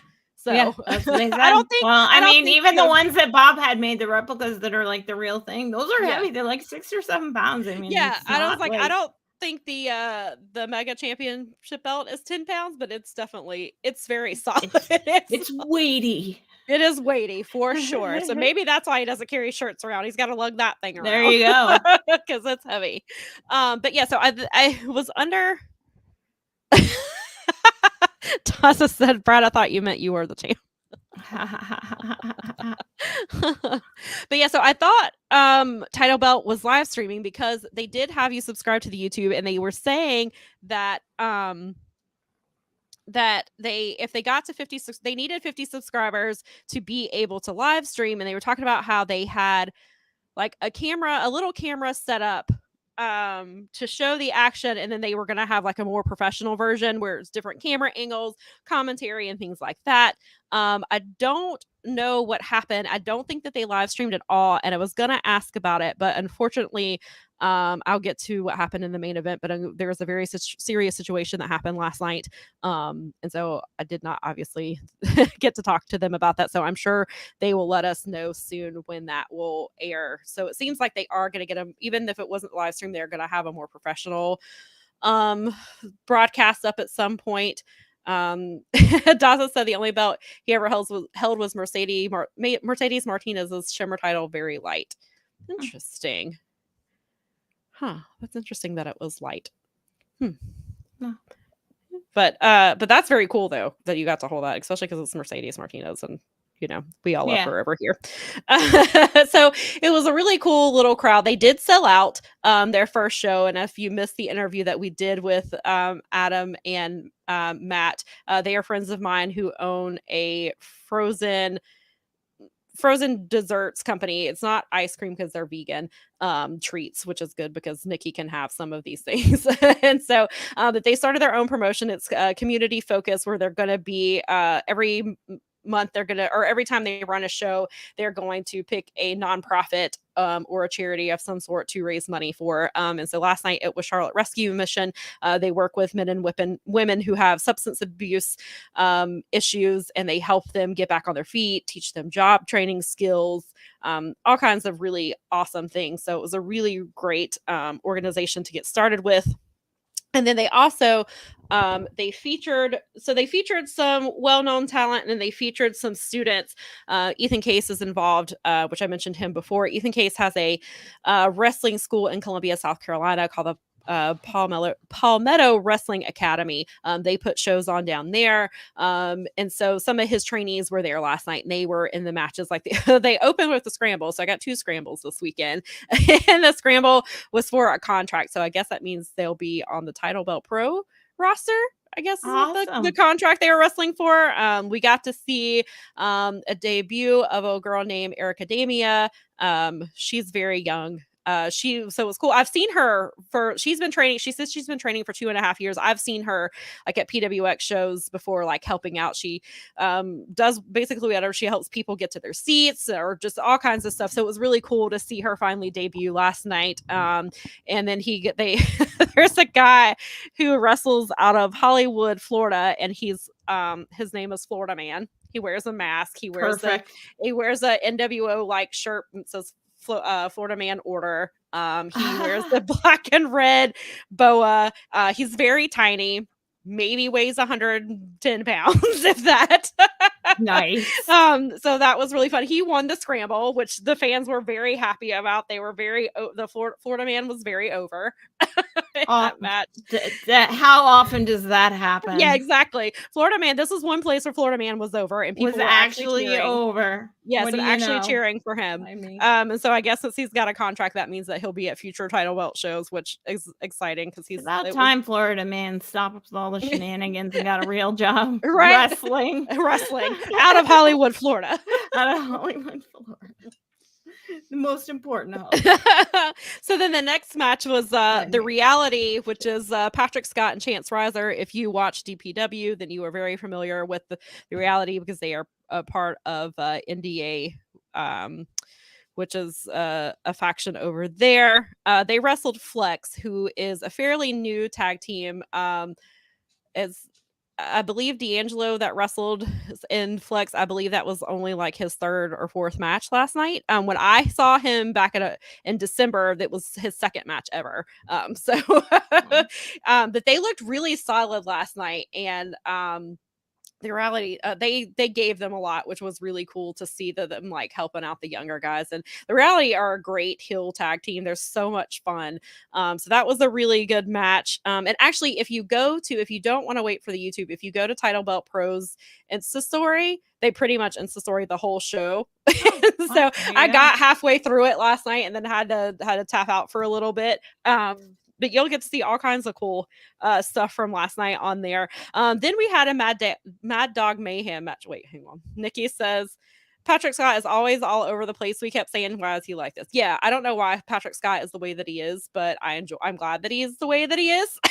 He's very entertaining. Patrick is great. And Patrick, and he was involved in one of the Wardlow segments, I believe. I know one time Wardlow threw him and Chance, like they were backstage, he like threw them into walls or something like that. And then I believe, I'm sure Nikki can correct me, but the match where Wardlow attacked like 20 security guards in the ring that time, and then he like pinned them all. I believe I don't know if Patrick was in it or if he was one of the ones that he shoved out of the way in the beginning. I can't remember now which one it is. So Patrick has got to come up close and personal with Wardlow a few times. Nice. But yeah, so then we had the Mad Dog Mayhem match, which was insane. It doesn't have very many rules. It's sort of a hardcore match. It's there's all kinds of weapons. Josh Powers is Mad Dog. He's Mad Dog Mayhem. His match, Josh Powers, is so much fun. I saw him a lot in Pure. And so then he wrestled Donnie Ray, which he's always fun too. And so this match was just all over the place. And it was interesting because there were people there who are not wrestling fans. They were there because they knew Matt and Adam, or they're there to support because they had a sponsor, like they had sponsors there. They had people from the Charlotte Rescue Mission there. And so there were some people who were not prepared for doors and trash cans and keyboards as a weapon. Josh Powers went and got a monitor and used that on he had a TV monitor or a computer monitor that he used. And so they were loving it though. They seemed to like, it was really interesting seeing some of these people's faces because they were not prepared for what they saw. So yes, Nikki said great character work from Mad Dog Mayhem. Yeah. And Mad Dog his character work is always great. And so that match was super fun. We also got Sean Legacy versus Drew Adler. Sean Legacy, I have seen wrestle on and off for the last few years, and he recently won something from Noah where he will be going over to Japan and wrestling for them. And I guess he's training with them or something. I don't know the exact details, but I actually saw it because Justin retweeted it. Is how I originally saw it. Nice. So this was actually 2 weeks after I saw him wrestle at a video game bar, and then he wants to go over to Noah. So this match was a lot of fun. Drew Adler is a great heel. He always brings pre-workout with him, and so they were just eating pre-workout dry. Nice, because they're insane. And then he snorted it, and they were like, Sean's like, there's kids in the crowd. Then he's like, what kind of example are you setting for them? And then he said, God is watching you. And he was like, and then somebody from the crowd, Nikki said Drew Adler also has really great character work, and Sean Legacy is awesome. Yeah, Sean Legacy came out to the Peacemaker theme Nice. He was like doing the dance a little bit, and so that was fun. Yeah, there's a lot of great character work. But yeah, so somebody in the crowd was like, "You won't do it," and so Drew was like, "Yes, I will," and he snorted pre-workout powder.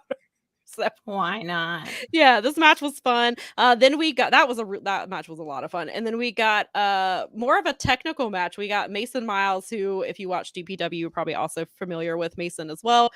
And he wrestled a guy named Moody, who I have not seen before. I believe Moody is a student at Palmetto, but it was a really solid match. It was it was definitely quite different from everything else because it was more of a serious type of thing. It was more technical and mat based, but it was still a really good match. Probably went about 3 or 4 minutes too long, but it was still really good. Oh god, Nikki. Yeah, so the people behind us, I don't know how much they were drinking, but his pants said Moody on his leg, but I guess the men could only see Moo, and were convinced that's what his name was, and they kept saying it, and the woman was like, "No, it's Moody, I'm pretty sure." And then like he turned around and you could see the whole name, and like he said it again. And I was like, "All right, bro, I don't know how much you've had to drink, but for this guy, his name is Moo." I guess. But then so the main event was a nice tribute to Jay Briscoe and Workhorsemen. I got some really good pictures. They came out and like they had on what the hell are those pants called? They're pants like the Briscoes have, with the cargo pants. God, I don't know why I couldn't think of it. Gotcha. I was like, what is the word? They came out in like dark cargo pants. Anthony had he had a bandana tied around his head. James had one around his neck, and they both had Jay on their tape, and it was a nice little tribute to them. And then Chip Day and Ethan Case came out. They also, I think they both had tape on, and so yes, Nikki says cargo. Yes, thank you. They were cargo pants. Thank you for the confirmation. But it was a really hard hitting match. Of course, it's the Workhorsemen.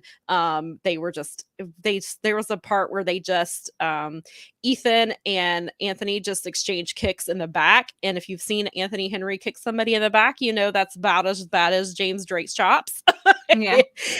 And so they got really into it. So the match was awesome, but unfortunately, this is where an injury occurred. I didn't see, I mean, I don't know exactly where the injury happened. I believe that I know where it happened.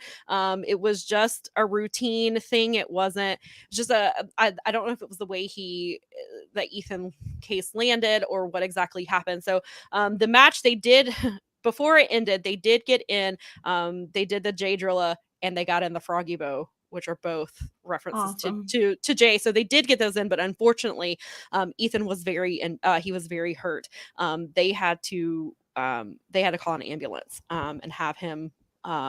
He was put in a neck brace and put on a stretcher and stretchered out. They did they of course, like Dave Foster gets in and he's like, thinking people out, coming out. He's like, unfortunately, we have an injury.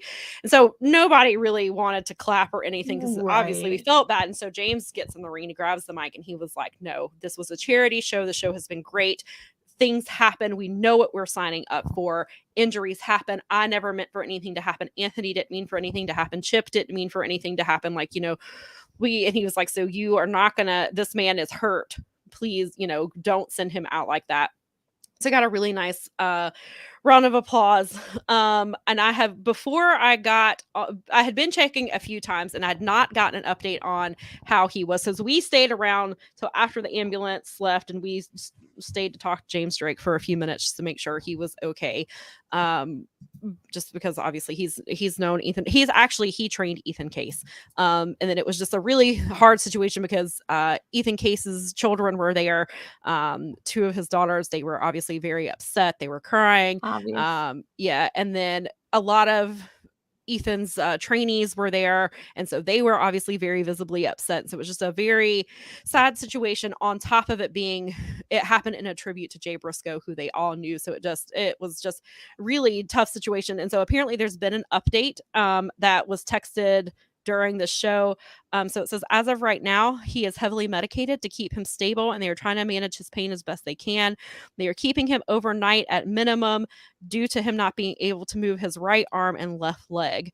We are waiting on MRI results to know what our next step will be. They are worried about his spinal cord being compressed. So yeah, if you could, guys, if you just keep Ethan Case in your thoughts, send him some healing vibes. I didn't know to what extent his injuries were. At first, we thought maybe he just got the wind knocked out of him, but then obviously when we had to call the ambulance, we knew it was a little bit worse than that. Please keep his kids. He's 4 kids, and it was at the beginning of the night. Ethan said that Jay Briscoe was a man. He said the first time he met Jay Briscoe, he's like, he treated me like I have known him every day of my life. And he was like, and I want to be that person for other people.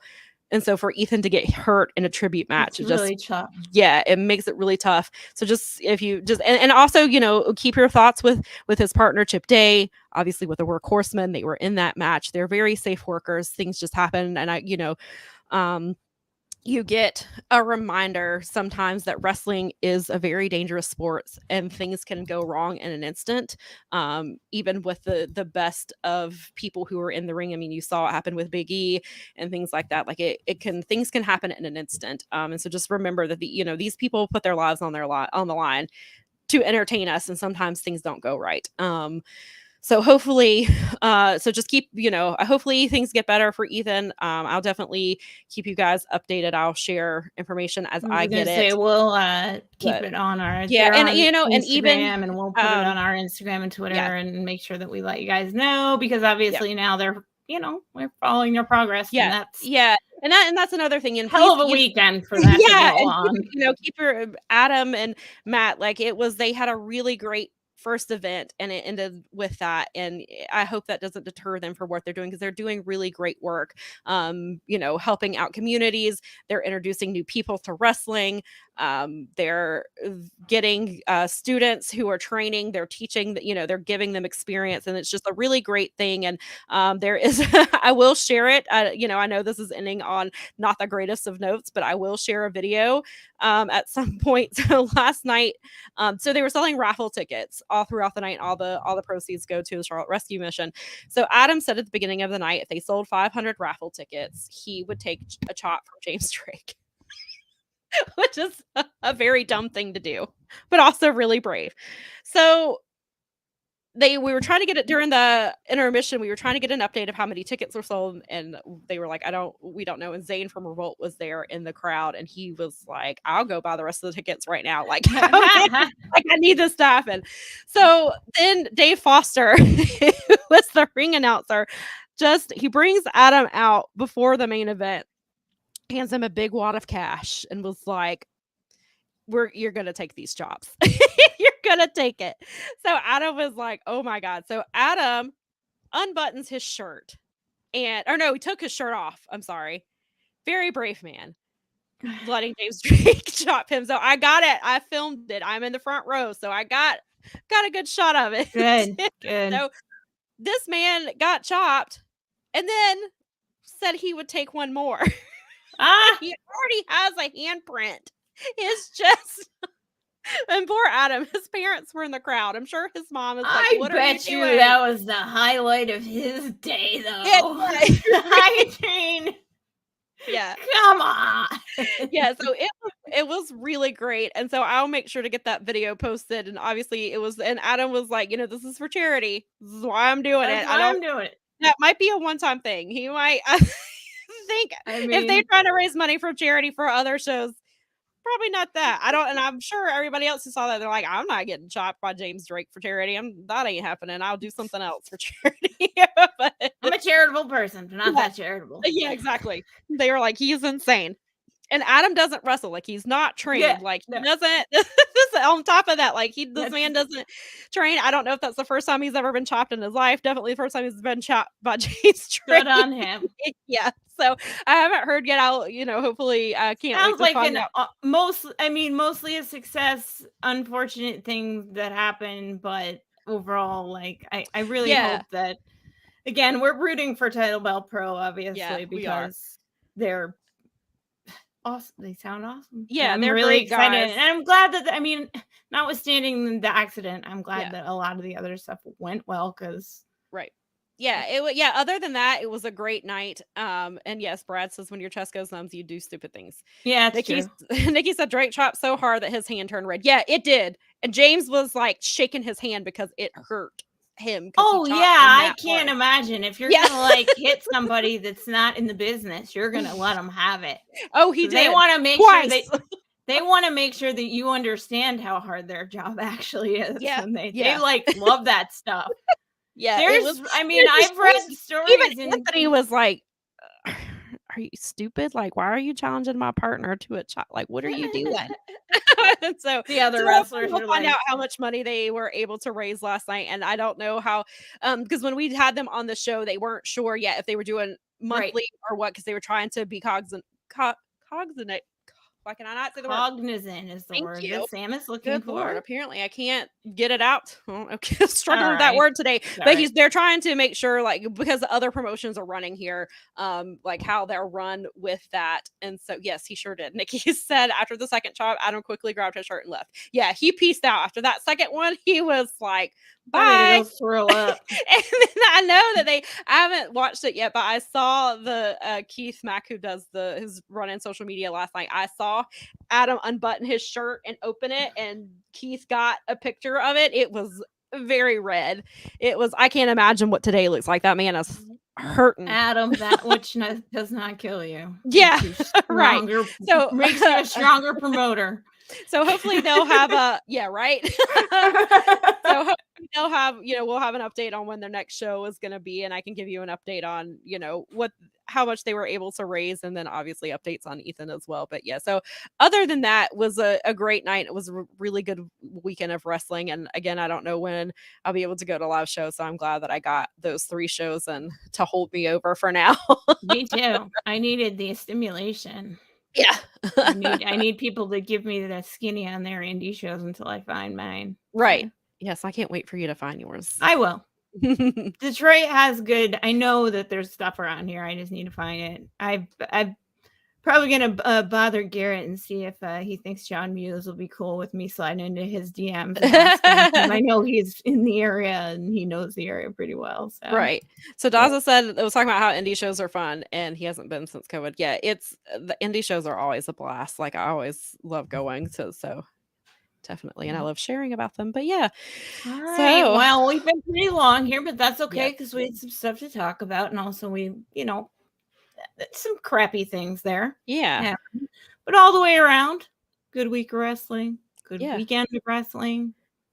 Glad we got some stuff coming up. We're getting closer to Mania, which also means closer to More Than Mania. GCW announced last week they announced and they've got some new stuff like the Santino Brothers, which is a big wrestling school in the Southern California area. They're doing a show.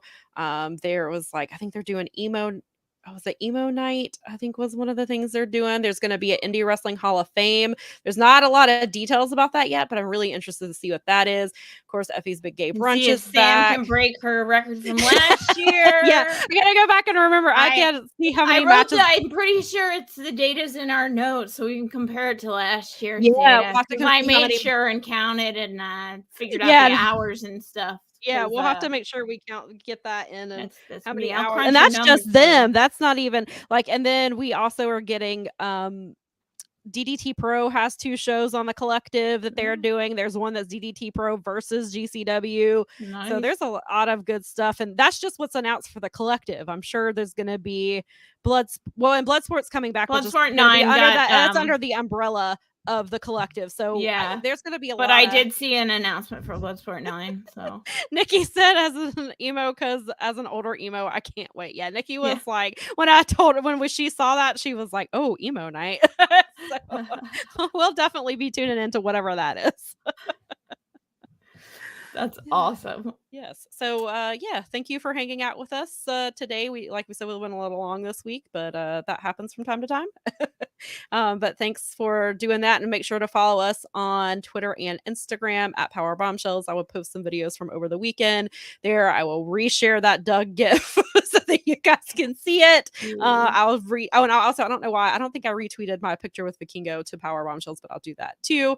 Thank you, Daza and Brad, as always, and everybody who can. Yeah, Nikki, thanks for tuning in, guys. Nikki, who can be in the chat now. We appreciate that. Finally. And if you're watching thank you, Brad. If you guys are watching the replay, we appreciate that. If you're listening on the audio, we appreciate that too. We'll be back next week. Hopefully we don't have to talk about Vince McMahon next week. Maybe your wrestling gods. Yeah. All right. Jesus. Been a good one, you guys. See you next week. Bye.